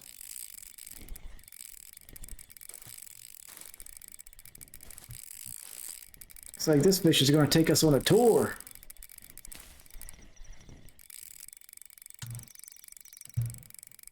Yeah, hopefully this is a good, actually, let's not hope this is a grass carp. Let's hope it's a black carp for the big money.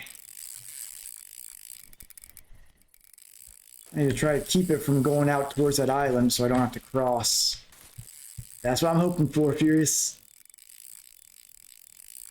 I'm a little worried about the other line because whatever was on there took off with it.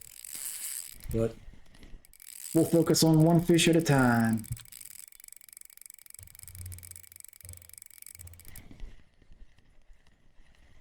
Yeah, I need to check and see what is wrong with my line setup on this because the HSV should not be struggling with something at 18 friction break out here, unless it's like a 30 kilo carp. All right, I'm gonna go ahead and start working my way towards the bridge because I think this is gonna start heading past the island. Don't want to end up in a sticky situation. And also drink some coffee to get some energy back here.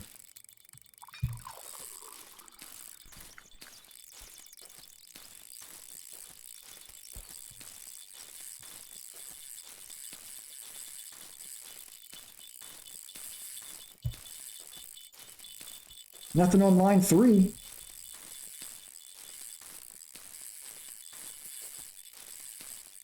My poor HSV is feeling like the Adriatica right now.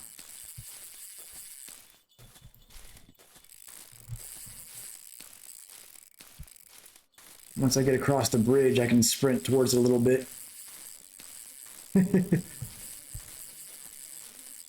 Smells like smoke, right, Twitch?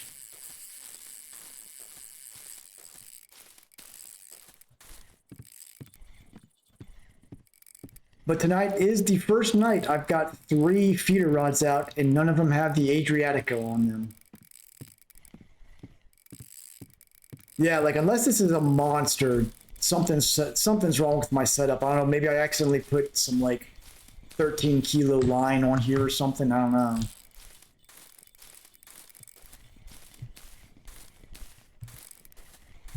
Who knows, maybe we've got a trophy grass carp. Or even better, the mighty blue tag bleak. At long last. Man, if it's a trophy black carp, I'll be kicking myself for not being on premium happy hour.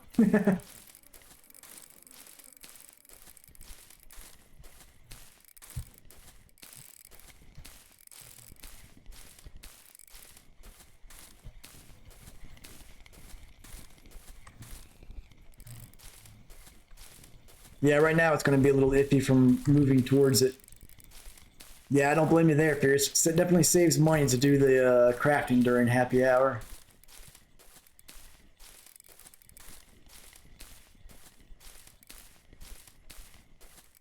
Alright, let's see if we can get around this thing here. That's the only problem with that that spot over there by the bridge is if they take off towards the island, you kind of have to take around to them.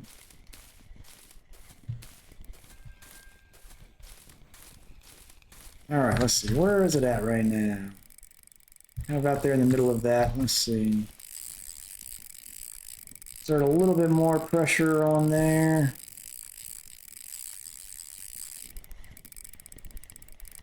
Like this one, I'm just going to have to tire out before I can pull it in. Get a little closer to it.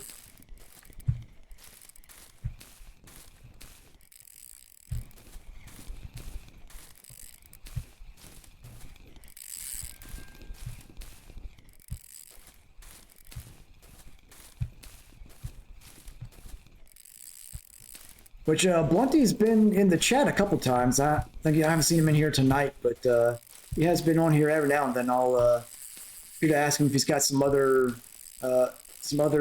resources available next time I see him.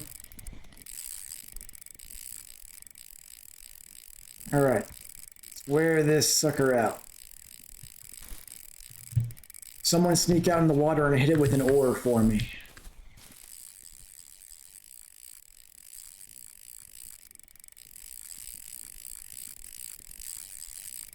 Yeah, if this thing's not at least a 16 kilo, then there is something wrong with this setup.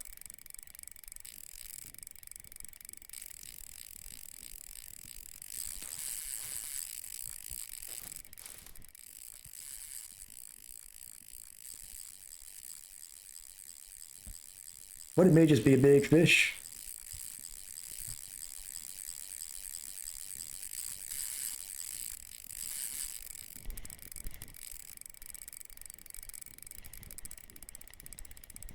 Go. Maybe it's starting to wear down.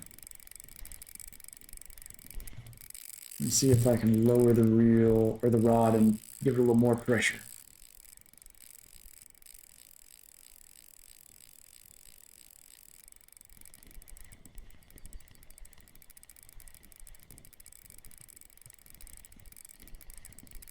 Come on, fishy, fishy.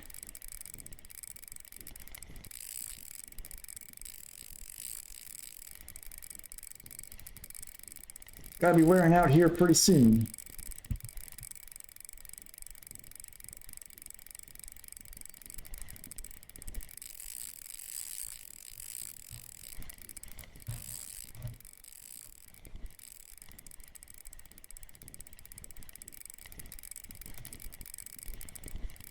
Alright, so we're definitely agreeing that it's a grass or black carp. Anyone want to start taking some guesses on the size? I'm gonna go with I'll probably revise it when I actually see the fish, but right now I'm gonna go with 16.5 kilo. Got at least 13 from Twitch.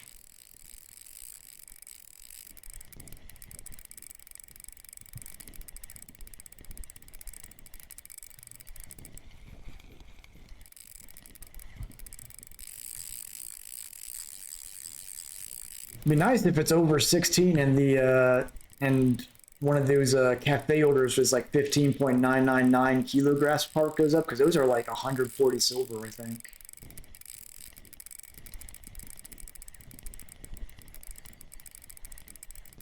Starting to wear down. I'm making some headway on it. Still haven't got to the top of the water though.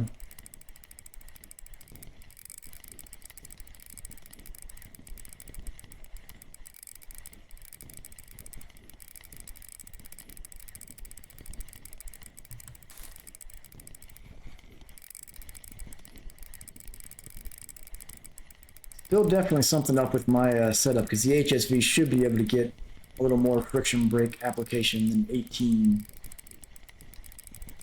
Alright, it's almost to the top of the water here. Let's see, let's get a look at this guy. Looking like a grass, not a black. Let's see what we got here. Come on in, fish.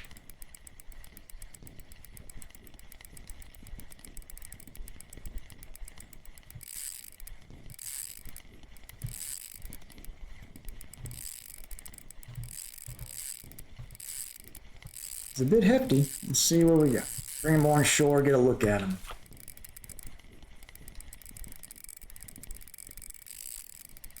Flop on up here. Alright, oof. It's pretty long. I may go with, I'm gonna update mine to 17 kilo. Nope, that's not all it was? 13.3? Okay, something's up with my reel setup then. That is an HSV. We've got leaders fine. Got 15 kilo line. I don't know why I was struggling with that. That's odd. I guess maybe I can upgrade to the 56 gram tip. Maybe that'll help, but something definitely seemed up with that. Yeah, I mean grass carp are nasty, but I've got a 14.7 kilo on an unupgraded Adriatica, and I was able to get better friction brake action than that. Feels weird. Feels weird. But then again, I mean, the Adriatica is the king of all reels, so I guess it's hard to compare. I guess that's fair. It could just be a more feisty grass than usual. Now we can get back and see what was on the other line. That's a big tree.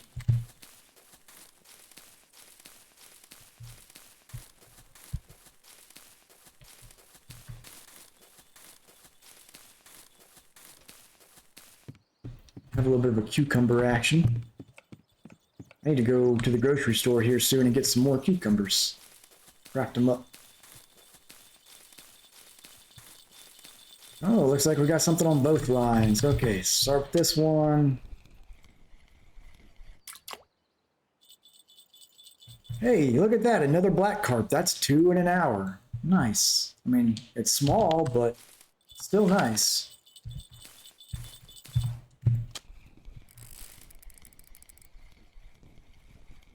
And here we've got another 2.5 kilo grass carp. All right, let's get all these lines cast back out. Yeah, definitely nice to get some rare fish.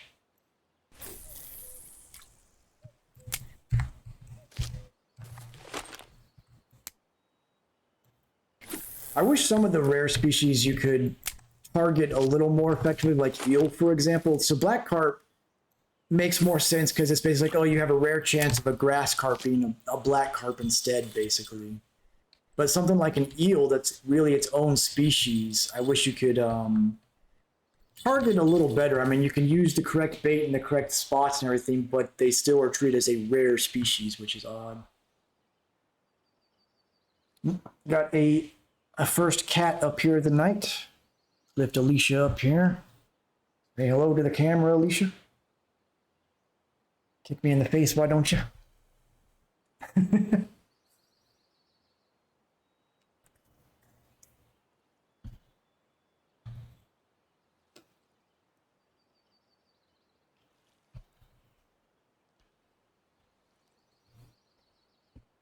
Nice switch. I've got two cats here. I've got Alicia here, tuxedo, and I've got an orange tabby that's asleep on the other side of the desk right now.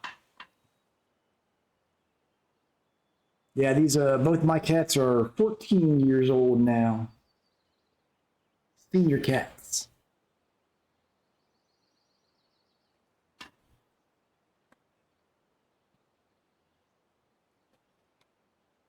The other one, Lex, I can hold pretty well. Alicia does not like to be out. Ooh, 22. That is an old cat there, Spyware.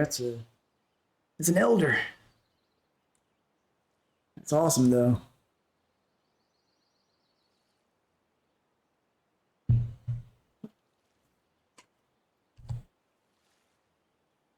Yeah, I want to say it's probably the food, but it does seem like European cats, on average, have much longer lifespans than stateside cats, and I'm sure it's the food and our food options here. Not the even you get the. I mean, I get expensive formulated food, but even still, with all the chemicals and stuff that are in everything here, I'm sure they're not great. Unfortunately. Have another cucumber.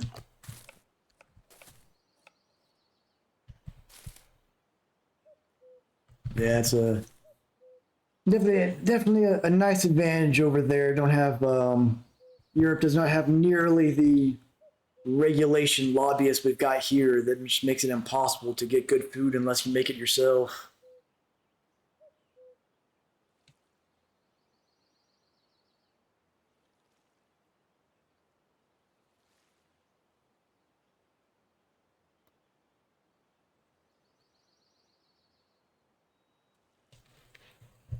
All right, so let's see if we can get another streak of good fish out of this here.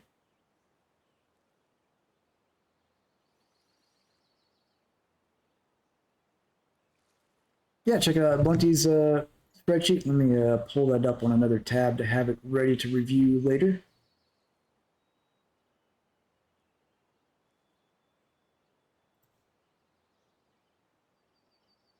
Yeah, I haven't seen this one. I know there's the other popular spreadsheet, Kilted Jocks, I think, is the other one. I've used it for some various references. I haven't seen Blunties before.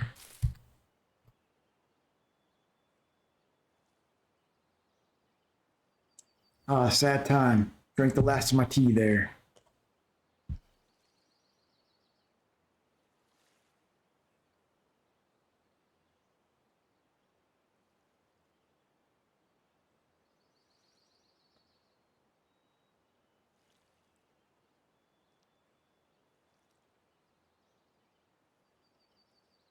Yeah, I use a lot of resources on Kilted Jocks. One thing that I'm surprised, maybe Blunties have it, but Kilted Jocks doesn't really have any info on upgrades for reels. Which the journey I've had with the Adriatica, I really wish I'd upgraded it much sooner than I did because everyone's kind of under the impression that that upgrading is not worth it.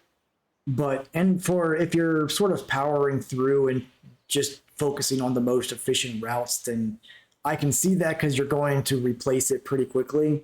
But I've used the Adriatica for almost 2 months, and I kind of took everybody's advice and not upgrading it, and now I wish I'd upgraded it right away, pretty much, because it's essentially a half price saber if you do. But unfortunately, like with reels, there's no good info that I have found as far as the different like what upgrade options you have, where you can get those upgrades with silver, and what sort of oil you need to handle it, that kind of thing.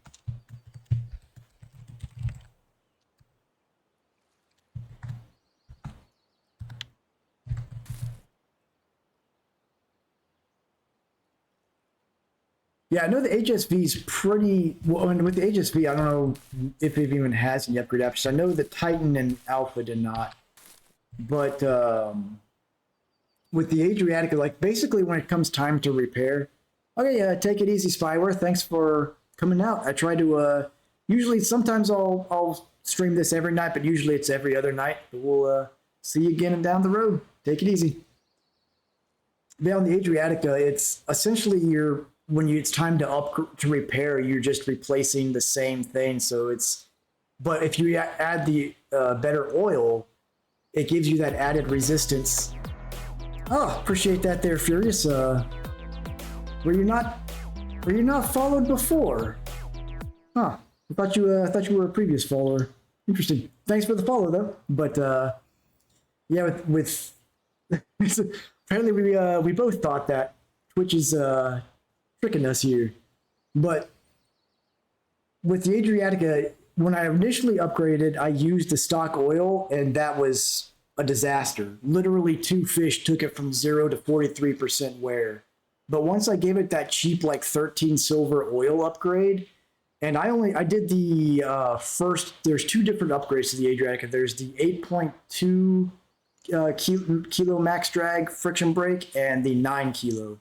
The 9 kilo is pretty expensive. I think it's like 70 silver, but the 8.2, which is the one that I did, is only 3 silver more than just repairing and replacing the stock friction brake. And it makes a huge difference. You do that plus the 13 silver oil, and that's almost an extra kilo of drag you get out of the Adriatica, which is already a great reel. So I think it's definitely, for an early game player, you can get the Adriatica plus that upgrade for like 350 silver. I think it's very worth it. But the HSV, yeah, I mean, if it's expensive and doesn't add a lot to it, it's probably not. I mean, honestly, for this tier, the HSV is kind of the top of the line, anyways. Yeah, so the repair cost, I didn't look at because when I replace it with the upgraded friction brake, you're not actually repairing the friction brake, so you have to pay the full cost of the replacement again. And I usually use the friction brakes until they're down to almost 50% anyways. So at that point, I'm paying the same cost in silver as it is. But yeah, with the Adriatica, it's 26 silver to replace the tier 1 friction brake upgrade. And you don't have to replace, I mean, the oil is still good on there. I've actually, let's see, I should have it in my inventory right now. Yeah. Let me take a look at it here. So you get this Aquatica real oil. This is like 13 silver. And then the 8.2 kilo max drag. And like this can handle even like 10 kilo salmon on Volkov with ease. So for the cost, I think it is well worth it. I'm a little more skeptical about the 9 kilo max drag, because at that point, it's about 70 silver for the brake, and you're probably going to have to get one of the more expensive oils to support it. But even still, for early game, that's essentially a Saber 60 for less than half the cost. And like I said, with repair costs, like the actual repair is probably more expensive, but if you just use it till it's ready for replacement, it's, you're paying the same price anyways. So I think it's worth it on those lower end reels. But you're right, the HSV maybe not so much. I haven't even looked at the which actually, let's go ahead and it's a good point to do some fish turning here. Let's go take a look at what the HSV options even are, because I don't think I've ever looked.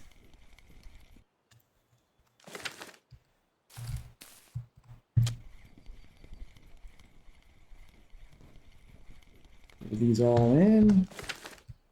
Seems like the bite rate slowed down anyways.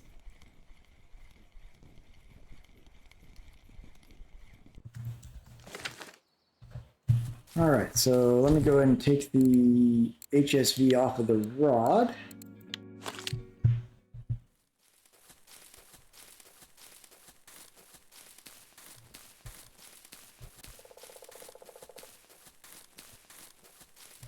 All right, let's see what the options are for the HSV. So there's only the one up. Oh man, that's a huge. See, yeah, in this case, I don't think it'd be worth it because you're not getting a whole lot more drag out of that, and I mean that's 400 silver. Right, like at that point, you might as well just go for a whole new, larger reel. And yeah, that I mean it does have 5 stars, so it probably doesn't wear as quickly. You can't. There is a ball bearings upgrade, which, it's cheaper than the stock. I wonder. Oh, okay. So the HSV has some saltwater resistant bearings. That's something to keep in mind. So if I if I start going to Norway to do some do some fishing from the shoreline, this is my only HSV right now. I've got the HSV, I've got an Alpha 8000, and then I've got a Titan. But so that's good to know that it's got the ball bearings. There are no other ball bearing options, I think, for the Adriatica. Let's see. So the stock grease on this is only 2-star. So actually, you know, the cheap Aquatica grease may actually be better for the HSV, honestly. Yeah, so for that price, I don't think that's worth it because you're not even getting a let's see, what's that, 15, so you're getting less than 2 kilos. That's not even like math off the top of my head here. That's less than a 30% increase in drag for 400 silver. That's really not worth it. And I mean, granted, this is Oldberg prices, so I guess they're probably going to be more expensive here. But can't really see the price for this. But yeah, so this one is the stock is 7.5 on the Adriatica. The 8.2 kilo, that's a fairly decent increase for it. Is only 3 silver more. And then this one, the 9 kilo, that's where it starts to get fairly pricey. That's around 70 silver. I guess there is another ball bearing up. So you can, all right. Well, when it comes time, you know we're going to have to put the saltwater ball bearings on the Adriatica. It's going to have to get a halibut for us. There's no option. No question about it. But yeah, so for that price, I agree. I don't think the HSV upgrade is really worth it. Did I not have a feed mix in here? What was I doing? What was I thinking? Yeah, I don't think that's worth it because 17 kilo is not a huge upgrade. And like, what's the next reel above the HSV? I know these are Oldberg prices, but just looking at, so like you go up to a Trident, you can get up to 19 kilo for, well, I mean, I guess that is very expensive, but what would a 17 kilo look like? Nope. Well, you know, maybe, I don't know, like, it could be worth it, only because if you compare it to what else you can get for a 17 kilo max drag, that's thousands of silver. So I don't know. I mean, the repairing cost is an issue because I know like that's one of the selling points of the HSV is that it's cheap to repair. And I don't know what the cost would look like for repairing the upgraded friction brake, but if you're tight on, like if you're actually looking at upgrading to a 17 kilo reel, then I mean, it's probably worth it because even if you're just doing a full replacement of that reel, you could do 20 replacements of that friction brake at the 300 silver cost before you make up the cost of one of those reels. So if you're strapped for cash and looking for an upgrade to 17 kilo, I wouldn't say it's the worst idea. I don't think it's as much of a no-brainer as the upgrade to the, nope, nothing we can do here. It's not as much of a no-brainer as the Adriatica upgrade, but I think there's maybe a place for it. Like if I was going to the Norwegian Sea and fishing from the shoreline, I think I would probably do it. I think it would. I mean, just with the Adriatica, the difference between the base 7.5 and the upgraded 8.2, I very much noticed the difference on salmon out at Volkov. So with the HSV, I mean, it's an increase of 1.3 kilo. Like it's not going to make a difference where like something where you couldn't bring it in before suddenly it's going to be easy, but it's going to make those fights that are kind of on the edge. I think it'll probably make them a lot easier. And with the upgraded grease, honestly, it probably won't put as much wear because like when I upgraded that Adriatica a while ago, and when I upgraded the grease, I mean it's only taken 3.2 or the friction brick's only taken 3.6% wear, and that's catching some large pike and salmon out at Volkov. So that extra star rating makes it take wear slower than the stock as well. Something to keep in mind. So I think there's something to be said for. I think there's a place to upgrade it now. If you've got the cash to get a reel, that's certainly the better option, though. But right, so with the you wouldn't really be repairing it. You'd be replacing it. But like I said, if it's a case of a 17 kilo reel by stock is like 4,000 silver. So if you're wanting to make that upgrade to a 17 kilo option, you can repair the HSV 10 times before you can even afford the reel that's 17 kilo stock. So if it's a case where like maybe you're on the edge where you want to go to a bigger lake, like maybe you go into amber, you want to be able to take those larger fish that the HSV is kind of on the border of, and you've only got like 1,000 silver, then I think it's worth it. No, so the way, unless I'm incorrect, because with the Adriatica, when I replaced the friction brake, it was the same cost to replace it as when I first bought it. So each time it was 26 silver. So I could, maybe it works differently with the HSV stuff, but with the Adriatica, it was the same price to replace it the second time as when I bought it the first time. So with like the HSV, if it's 400 silver and you just replace it outright, then it's another 400 silver, which is expensive. But I think there could be a place for it. I don't think it's ideal for every player, but for someone like me that's more casual and isn't let me go ahead and sell these so we can get the music out of here. A more casual player like myself that's not taking like the most silver per hour approach to the game, which is why I ended up with getting the Titan and the Alpha, for example. When I was saving up for the HSV, it kept being like, man, it's going to take me so long to get both the HSV and a rod to go with it.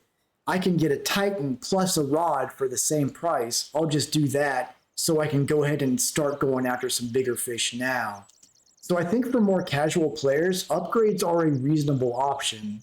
And I know a lot of players kind of like steer the casual players away from that, but I think, and for the players that are able to just hyper focus on just going after the most efficient fish and most effective silver per hour, I agree. I don't think it's worth it to upgrade because you're going to be able to get the money to upgrade the reel entirely quicker. But for a player like me that maybe brings in 1,000 silver a week, I think the upgrades are very much a worthwhile investment. So I definitely encourage a more casual player to consider them.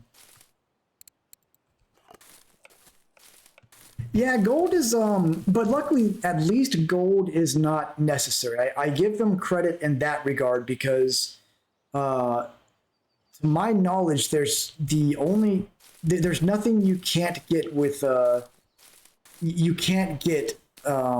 either through crafting or stuff. I think there's like a reel that you can only get with gold, but compared to something like say Fishing Planet, you can go all the way from through Russian fishing and never feel like you have to put real money into the game. So I give the developers a lot of credit for that.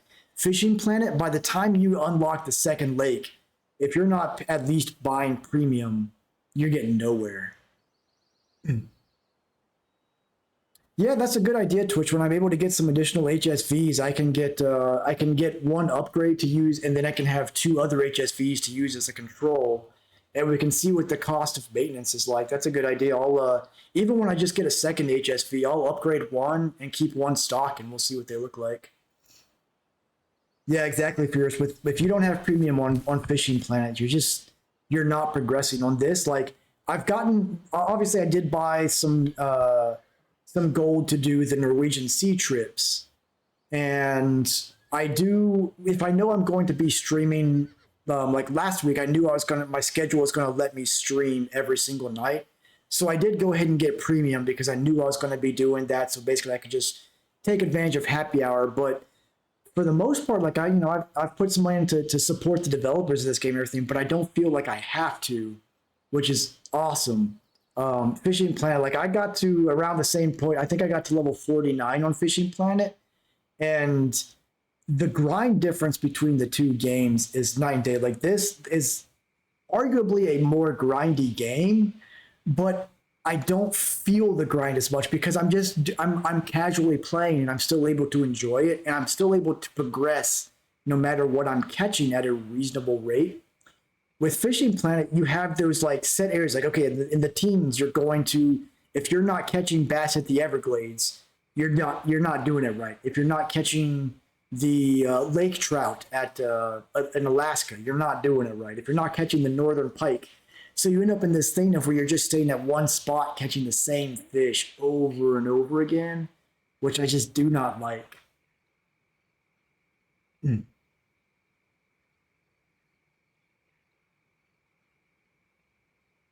Yep, absolutely. So I definitely like the cost of things on here can seem steep, but I think they give a great value to free to play players. So I give a lot of kudos to the developers of Russian and Fishing for that. Um, absolutely do a good job of balancing all that, I think. Right. I am kind of one thing I will say though. I saw that it's kind of funny. You can tell that they saw the success of the Norwegian Sea release here on Russian fishing, but I did see that Fishing Planet is adding deep sea fishing with multiplayer boats. The multiplayer boats is an interesting aspect because the one thing that Fishing Planet does, in my opinion, is awesome is having other players on the map so you can fish with your friends and actually watch them fight the fish, which is really cool. I do miss not having that on here. And yeah, the boats in general are better. And in my opinion, they're more arcadey, but the actual fish fights are more engaging. But RF4 is the better game. Like the simulation and depth in this is just so good. Right. So, but I hope what I'd like to see on RF4 is I'd like to see them add like around this area, like level 15. I think they should add first some low cost, low end marine gear. And I think around level 15, they should add one thing that one of my viewers brought up as a suggestion when I was talking about it is basically take the Norwegian Sea map, but don't have the boat. You just have the area around the shoreline that you can fish from, and have that unlock at like level 15. So you can kind of get a taste for the deep sea fishing and also get kind of a head start on the marine fishing skill. I think that would be a really good thing for them to add something in this little low level to sort of spice things up. And I know a lot of people are looking forward to fly fishing, which I think if they implement it right will be cool. It'd be interesting to see how they do it. Right, so it's the horizontal. Well, I can't fully agree. I think there is some horizontal content in the sense that like right now I'm level 24, so I have all these other lakes I can go to, and certainly for if you're going so if you're going the route for the most effective XP or silver per hour, there isn't horizontal content. You're going to have to go to some specific breams and stuff at the latest lake. But if you're more of a casual fisher, like what they do have for horizontal content on here is that you can go back to any of these old lakes, and there's so many different fish species on them and ways to fish for them that for just casual fishing, there's a lot to do. Like right now, certainly I would make more money out here going to Volkov, but this low-level old berg has fish that I can still enjoy going after. So they have that part of the horizontal content correct.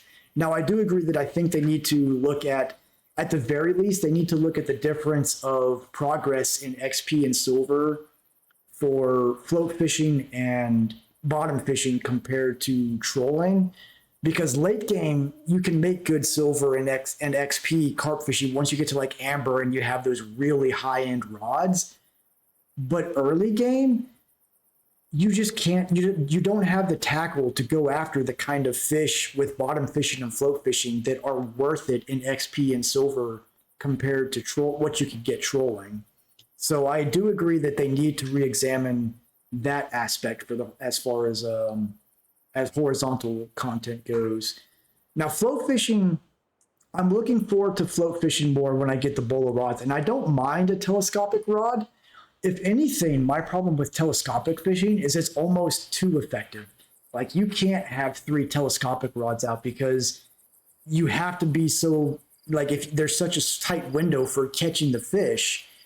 And with telescopic, like they if you're at an active spot, stuff is hitting so active that I can't imagine juggling 3 telescopic. It's hard enough to keep up with 1. But yeah, I think that adding a lower level marine fishing area would be really cool. For fun, I think dual wielding telescopic rods, that'd be neat. That'd be funny. But I think that, and I think also expanding on the crafting system. So like the cooking system, for example, we all drink tea. I eat cucumbers. There's all these other recipes. Like I know some of the alcohols you can make are really useful, but no one bothers with the rest of the cooking stuff because it's expensive, and in a lot of them you're using fish, which means you're giving up your money to cook the item. So I'd like to see cooking have its own sort of like, maybe like if you eat higher end foods, you get sort of like a satiation buff, which means your energy goes down slower, or maybe you get a buff that makes your XP on your fish catch a little higher, stuff like that. I think they could, and same with like lure crafting. There's some stuff they can do to expand on that. I think ground bait and bait harvesting are at a great spot. I would like to see maybe like crab potting and fish traps for later level fish bait, but both of those are really cool. And why I think that they really should develop the crafting systems more is that none of the other games in competition with Russian Fishing 4 even have crafting. So really focusing on like, hey, we've got crafting, it's useful, and not only is it useful, but you're not going to find it in other games. So really expanding on that, I think, would be really good. But by far and away, RF4 is the champion, in my opinion, and a lot of people's opinion among the online fishing simulators. Each one kind of has something that brings to the table a little better than the rest. But as a total package, like for me, like what I thought about with Fishing Planet, the ability to play with other players and watch them fight is, really good, really cool. And the more arcadey fish fights are fun and engaging. But as an overall package, RF4 beats it. You have something like the Call of the Wild, The Angler. It's got the storyline stuff, and like the open world is like a big map is really cool. But again, as the whole package, RF4 is going to beat it. So each one has something to bring to the table. RF4 just brings enough more to the table to win. But with that said, I think I'm going to do something a little different tonight. I'm going to wrap the RF4 stream up here and do a... that's a good question, Fierce. I think the name is a little off-putting to some people because, They call it Russian Fishing 4. I don't know why. I don't think there's a Russian Fishing 1 through 3, and I think that's confusing to people. Um, and I think a lot of people are. It doesn't have like so for Fishing Planet, for example. There's always active events in Fishing Planet, so it looks like there's a lot more active development. Which honestly, in my opinion, I think development-wise, RF4 and Fishing Planet are kind of neck to neck. Okay, so there are previous ones. See, I never heard of this series until this one.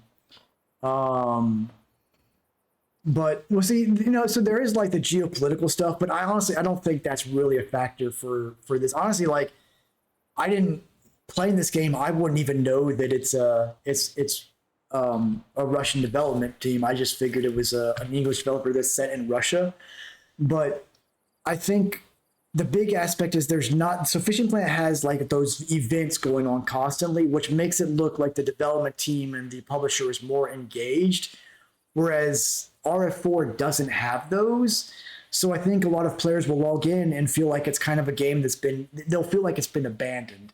So I think that plus not seeing other players are the two reasons why RF4 is not as popular in the States.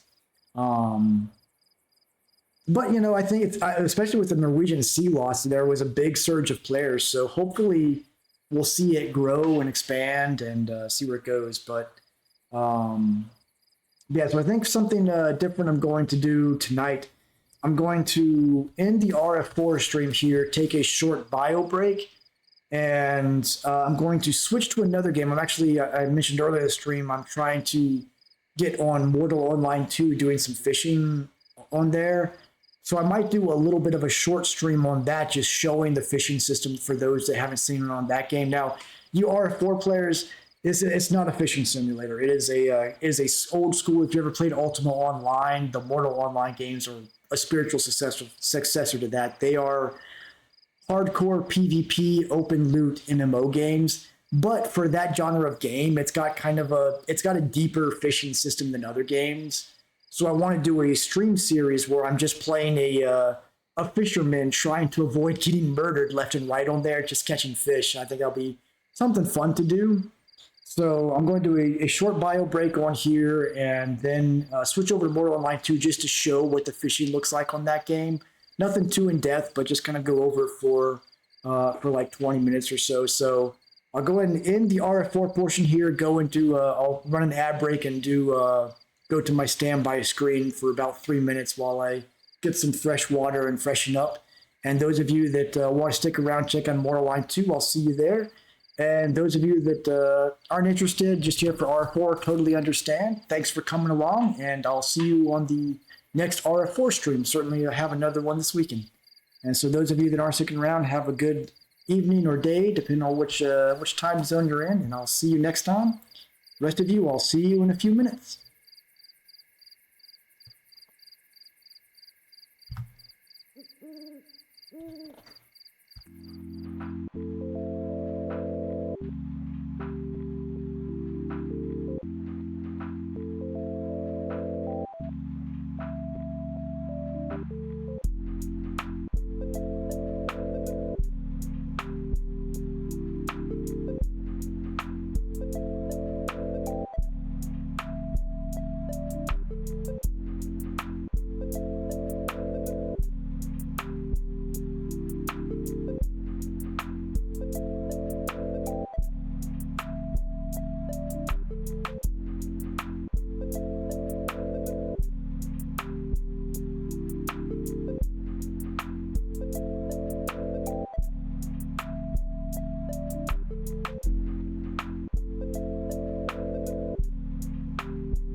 All right, folks, I'm back. This is my first time streaming this game, so if there's any sort of audio imbalances or anything like that, definitely let me know. Haven't been able to tweak all those since I haven't streamed it before. But this is Mortal Online 2. It's it's a hardcore PvP open loot game. Now, right now, I'm in the newbie island where you are safe from PvP. I'm just getting the last bit of sort of new player stuff. But what I'm going to do is showcase the fishing here. I'll get some bait and stuff put together. So let's see. I've got some my fishing rod here, which it's got some decent durability on there.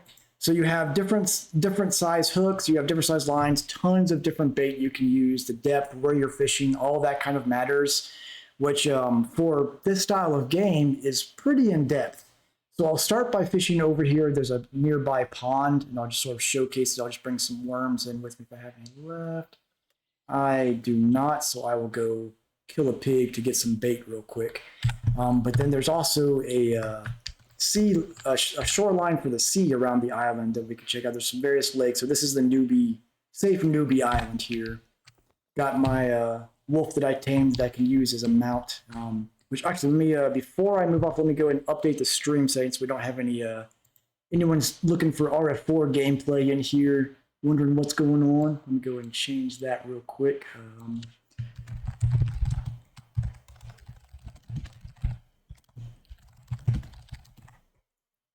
That, and I'm not going to change all the tags or anything like that, get too crazy. I'll just switch the category over to Mortal Online 2.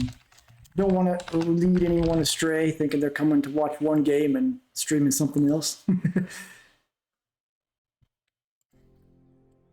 All right, there we go. Okay, so let me go ahead and get us some fishing bait, and I'll show the fishing system on this. Obviously, it's not as in-depth as your fishing simulators, but it'll be fun, I think, to see what it's like to do a stream of a fishing player in an open loot PvP game. Now let me go ahead and it's over here. Let me hide the chat real quick because we don't want anyone saying any potty words. I actually don't remember how to do it. I'll just switch it to the skills tab. There we go. So right now I'm just going over to get some fishing bait to do the fishing. And there's a graveyard here, popular place to fight. We got some pigs up ahead, so I'll get the... I don't know if pig meat is good for fishing here, but I'll give it a shot. Don't have any worms or anything right now because there's not really a good supply of them on the newbie island. Here we go. So I could have my wolf attack these, but looks like someone's been killing some pigs out here already. But I've got a dagger that I recently crafted, so I will actually... It's not equipped, so we'll get the wolf to kill it. He's not a very good wolf when it comes to combat, but he'll get the job done. There we go. And grab the corpse here, skin it up. Now I've got a bunch of different things, so I can use pretty much all of this for bait, I believe, but we'll just try using the meat and see if we can catch anything with it in that pond over there.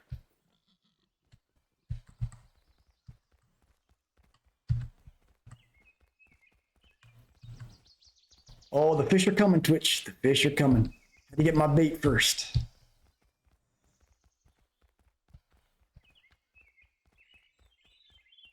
And there's another player roaming around. So yeah, there's a boss back in the back of that graveyard that, as far as I know, is the only source of worms on the newbie island. And I had about 10 of the worms that I used for fishing earlier. Used them all up. So we'll see how the pig meat does. Go ahead and dismount. So I'll go ahead and equip that.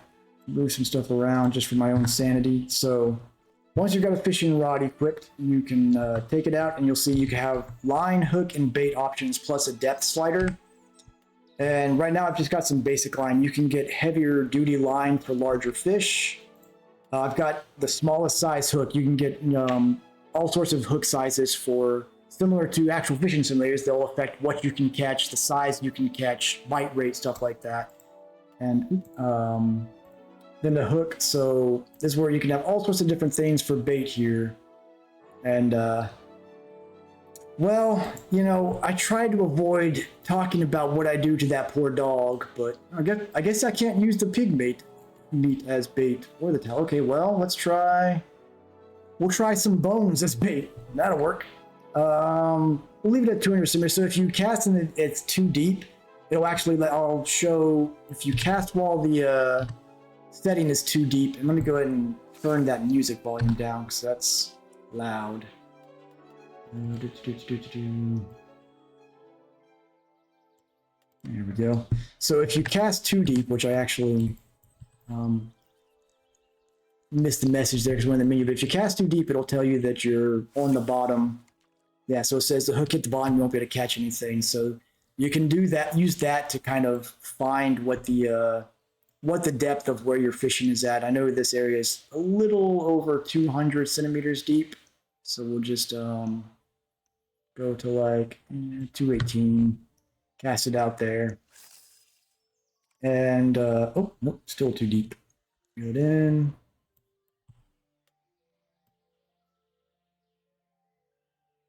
$207, let's try that. There may be a way to like actually just type, I think you can type in the number at the bottom there to get an exact number. But right now it's just bobber fishing, and you'll see the fish nibble and stuff like that once like there's a nibble. Yeah, welcome to the stream there, Mitch. Was that Mitchy Diablo? Yeah, I'm just doing this little fishing out here on Mortal Online 2, just checking it out. My plan is to have a stream where right now I'm on Haven, so I'm not under any risk. But I just want to try a stream just living life as a simple fisherman, trying to avoid being murdered. Should be pretty fun. But once you get a fish on, it makes a distinctly different sound, and you get a little bit more of a splash. You can start reeling, and then sometimes the fish will start running with it, at which point you want to stop reeling or your line will snap, and you try to do some twitching to bring it in. How much silver per hour? Well, you know, I got to get some good Volkov trolling to get that twitch.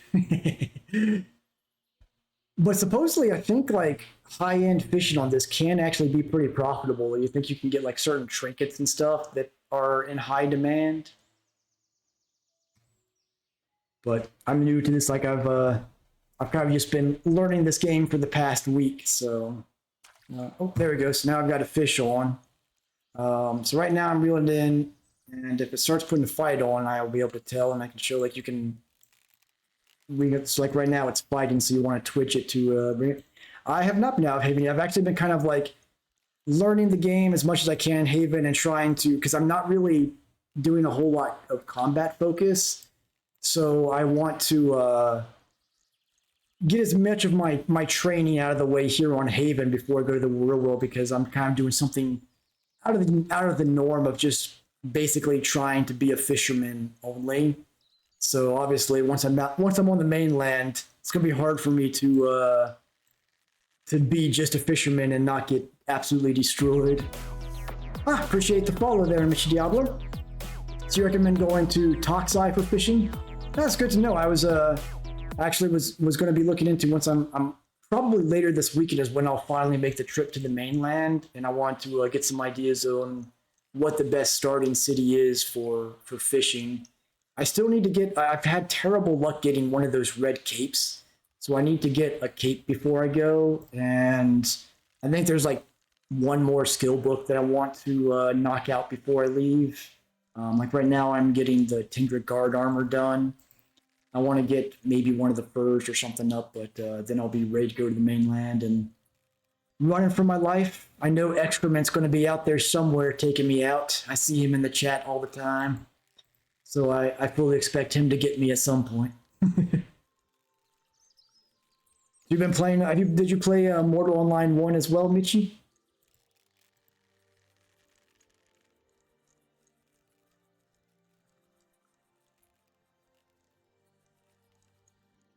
Hey, got a crab. All right.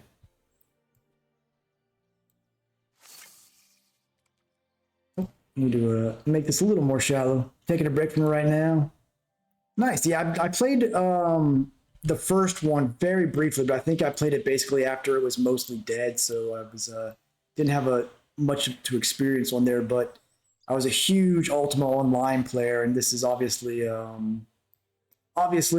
spiritual successor to Ultima Online. So caught my interest in trying it again.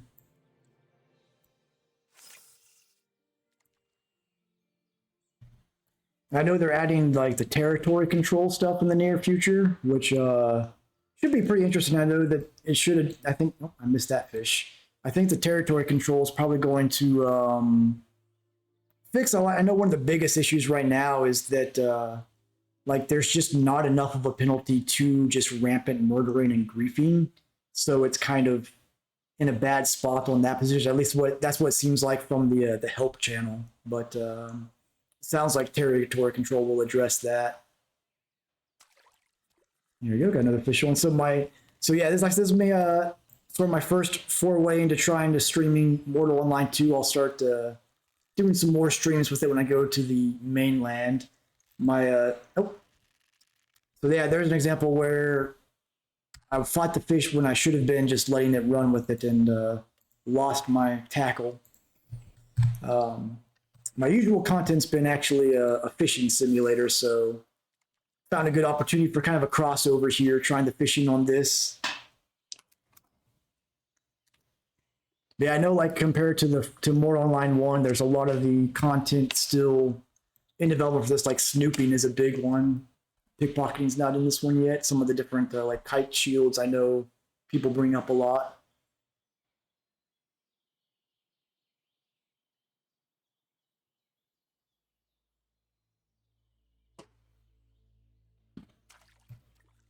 There we go.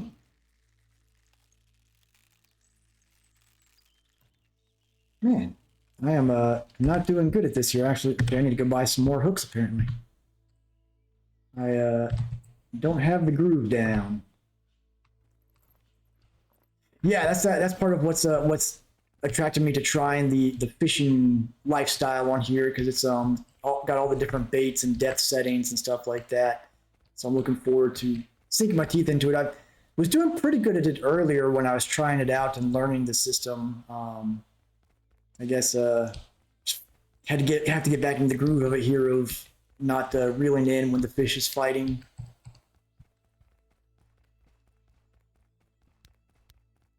My poor little wolf here. I'm too fat for this wolf. He can only carry like 70 kilos, I think. Yeah, my fat self is too much for him. All right, where are you, fishing vendor? There you are.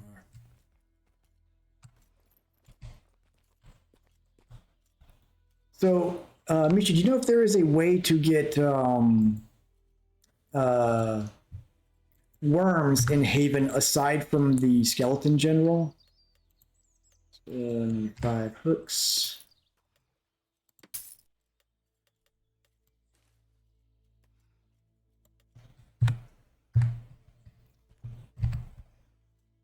So far, he's the only source, and even he's like, it seems about like 1 in 3 generals gives a couple worms.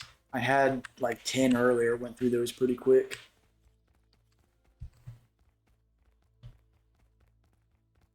Yeah, that's right. They do drop. I think they drop ringworm, but I don't have archery or any ranged combat, so I don't know if I can. Usually the Springbrook outrun me, unfortunately. I do remember getting some like ringworms or something out of them because they were diseased.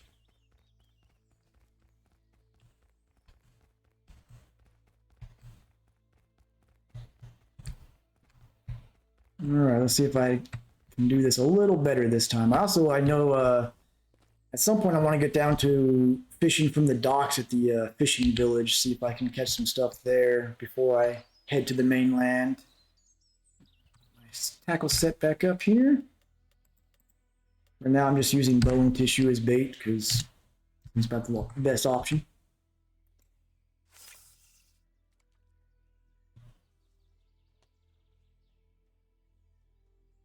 One thing that I may actually post this in the forums or something. One issue I found on this is that there's not enough of a visual cue that you have a fish strike. Like if I'm not listening through my headphones, I can't tell the difference between an actual fish strike and just a nibble. I don't know if that improves with your fishing skill or not, but I'm assuming it doesn't.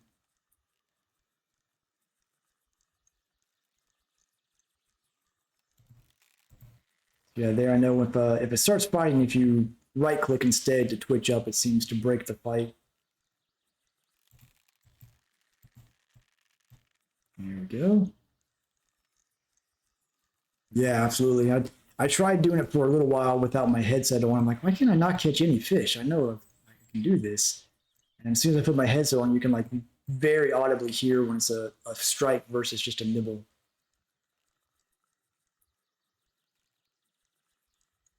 Squirrely, yeah, I think I've seen one of his YouTube videos on fishing. And I was looking up whether or not to try more online too. Definitely, definitely, I check some more of his content out.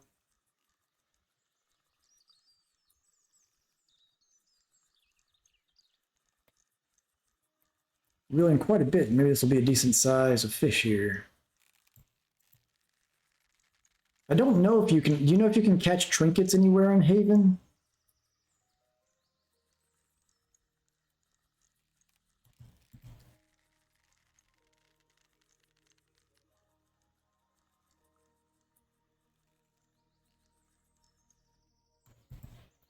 Almost a kilo of Herbius. Not too shabby. Okay, yeah. So that's on his Twitch channel. I'll check that out. It's good to know. Appreciate the info. Yeah, I think I just knew him from YouTube. Didn't realize he was doing Twitch stuff as well. So I'll check his channel out.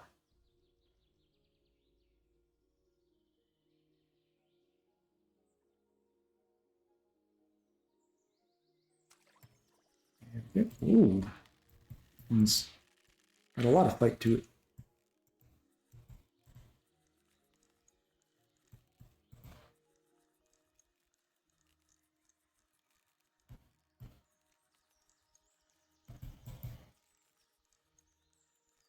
You ever tried fishing? Yeah, I assume there's probably not a place to do it. And even if there was, like, I imagine you need pretty high fishing skill to get trinkets, which, since there's no fishing book available in Haven, I'm gonna have to, oh, that fish bested me. Oh well. There's some more on here. I guess we'll try it. Doesn't hurt to give it a shot.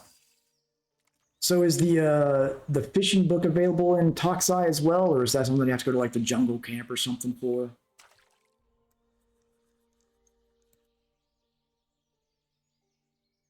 Ichor's bait with a hook size 5. Okay, I'll give that a shot sometime. And I get 10 centimeters from done. Alrighty. Might give that a try before I leave to the mainland. See if it can be caught here.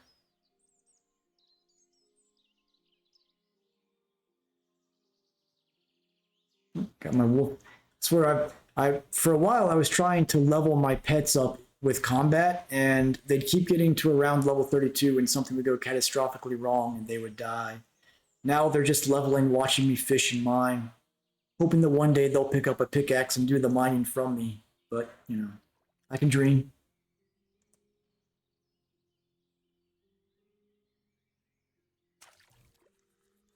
All right, we go fish on.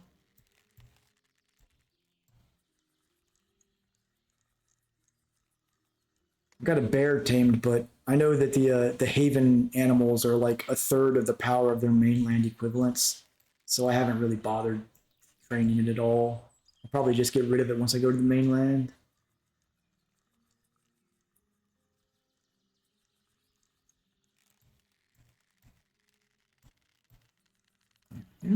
So far, no line break.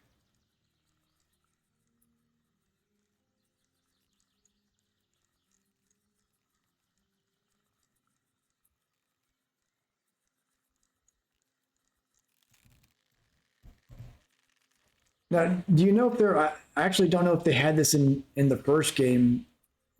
Do you know if it's on the table for like fishing rods to be something you can craft at some point, or are they always going to be a vendor only type of tool?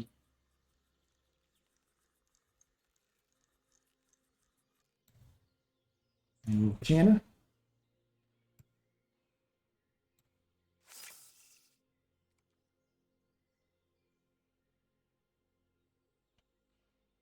Oh yeah, I did. That's a good. I need to learn the scale lore. I forgot about that. So yeah, the I know some of the fishing ingredients are really good, especially like snapping turtles. But like for fishing rods, as far as I know, you can only get them from vendors right now. They can't be crafted. So I was wondering if they if they have it on their roadmap to make craftable fishing rods.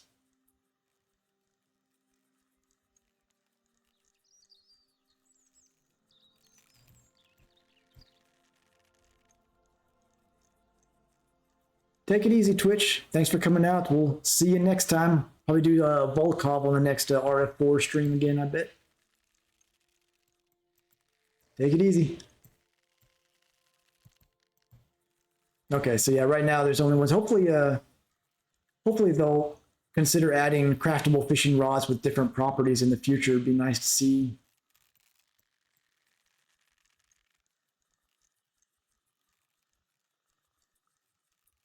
I've heard that like general tool crafting is kind of not worth it because the tool, like the generic tools, are so cheap in the vendors that it's not worth wasting materials on. Is that true? I was thinking about like learning the tool handle stuff to make my own pickaxes and stuff, but I think I'd have to use primary points to learn blunt weapons if I did that. So if that's the case, I probably won't. The Herbius.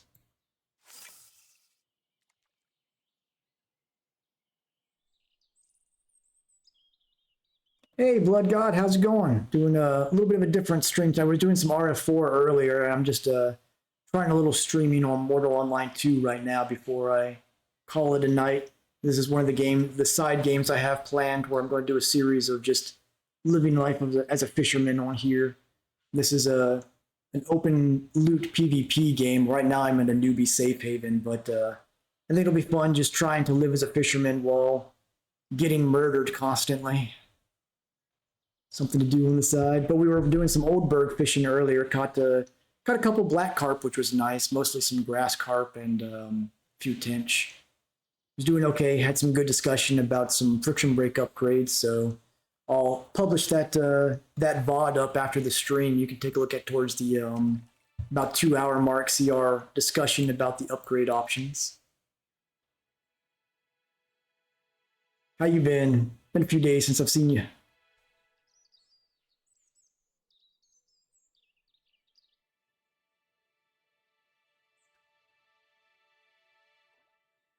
Getting some nibbles here. Finished school, very nice. Getting that break on. Time for all the summer festivities, right?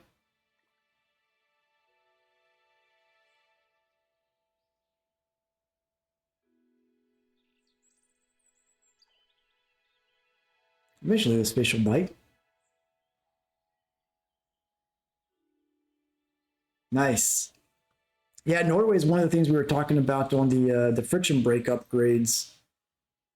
You can upgrade the ball bearings to salt resistant on the HSV and pump it up to a 17 kilo max drag, which could be interesting for out there. Almost a trophy cusk, nice.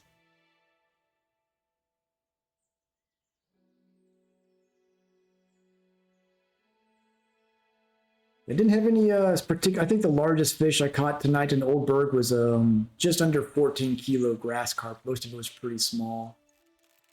Got a fish on.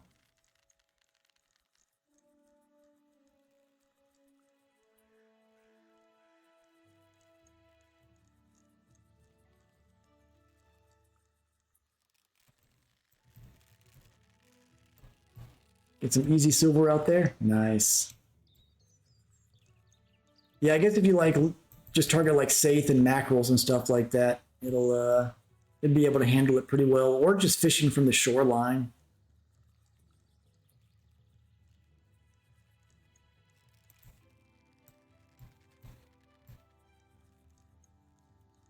But that's a test we're going to run when I get a second HSV. We decide I'm going to upgrade one of them and leave one of them up just stock, and see what the maintenance costs are like between a stock one and an upgraded one. That was the biggest concern people have with upgrading the HSV, is the repair costs.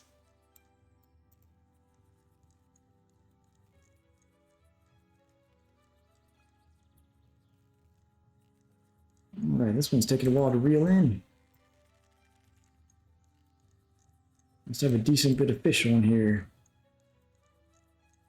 Yeah, that was more or less the crux of our discussion when it was, I think for efficiency players, we agree it's not worth it, but I think a more casual player that where getting a 17 kilo reel could take weeks to get, it might have a place for a more casual player.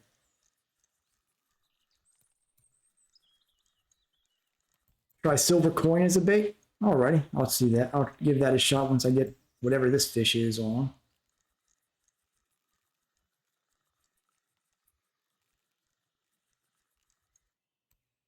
That's a pretty decent sized canna right there.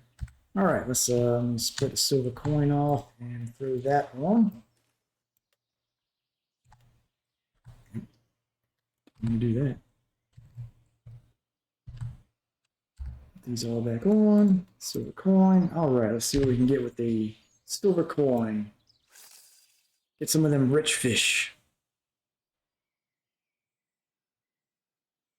Yeah, see, so for normal repair blood god, I agree. Like it's a lot more expensive, but we're looking at like just replacement cost to see about it.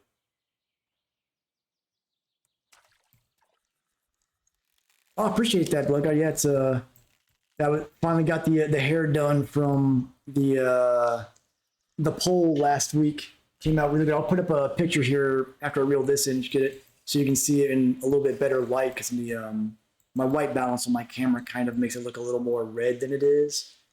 But my stylist actually put together a custom concoction because they didn't have any pink in stock. Used a bunch of different colors, different conditioner thinners and stuff like that. It came out when I throw that picture up in after this, you'll see it's full on anime pink. It's nice.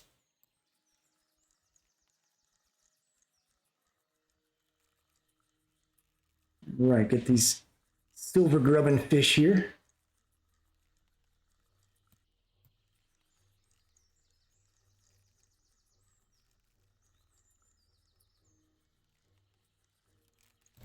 Seems to be another decent size one, based on how long I'm reeling in.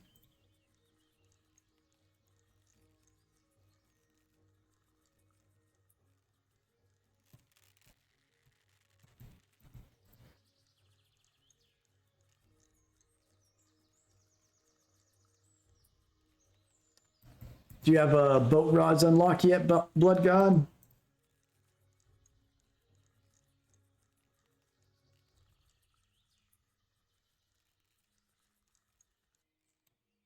No, not yet. All right, so we got a Gouta.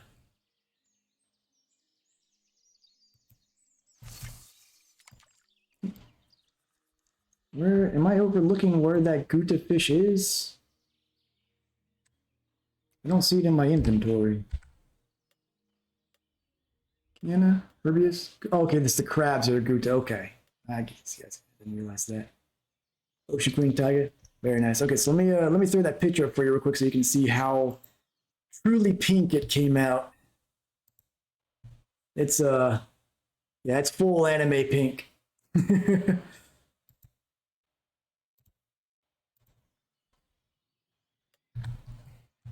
Let me know if you missed it. Yeah, it's I was very pleased. I was a little worried it would come out like a little too like pastel or something, and it came out awesome. Let me go ahead and put this away though. I'm gonna head back to town and butcher these fish and probably get ready to call it night. I was just doing a little bit of a short showcase stream tonight, and I'll start doing some more regular streams of this. My goal is to get off the off of Haven here this weekend and get to the mainland, and then start doing some early afternoon, early evening type streams in between my RF4 streams. Let's see if I can actually remember where the butchery table is for once here. Let's see, actually think it goes back this way. My poor wolf lugging my chunky butt around. Yeah, there's the butchery.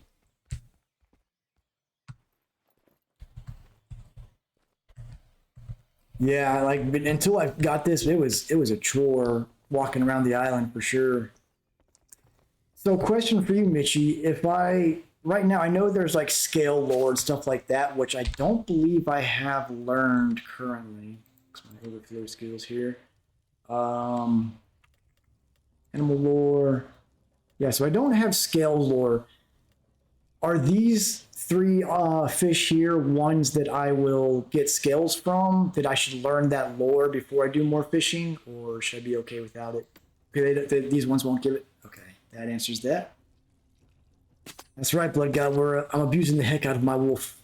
That's okay. I'm about to feed him these fish I just caught, so I think that makes up for it. Have some delicious fresh fish there, chompers.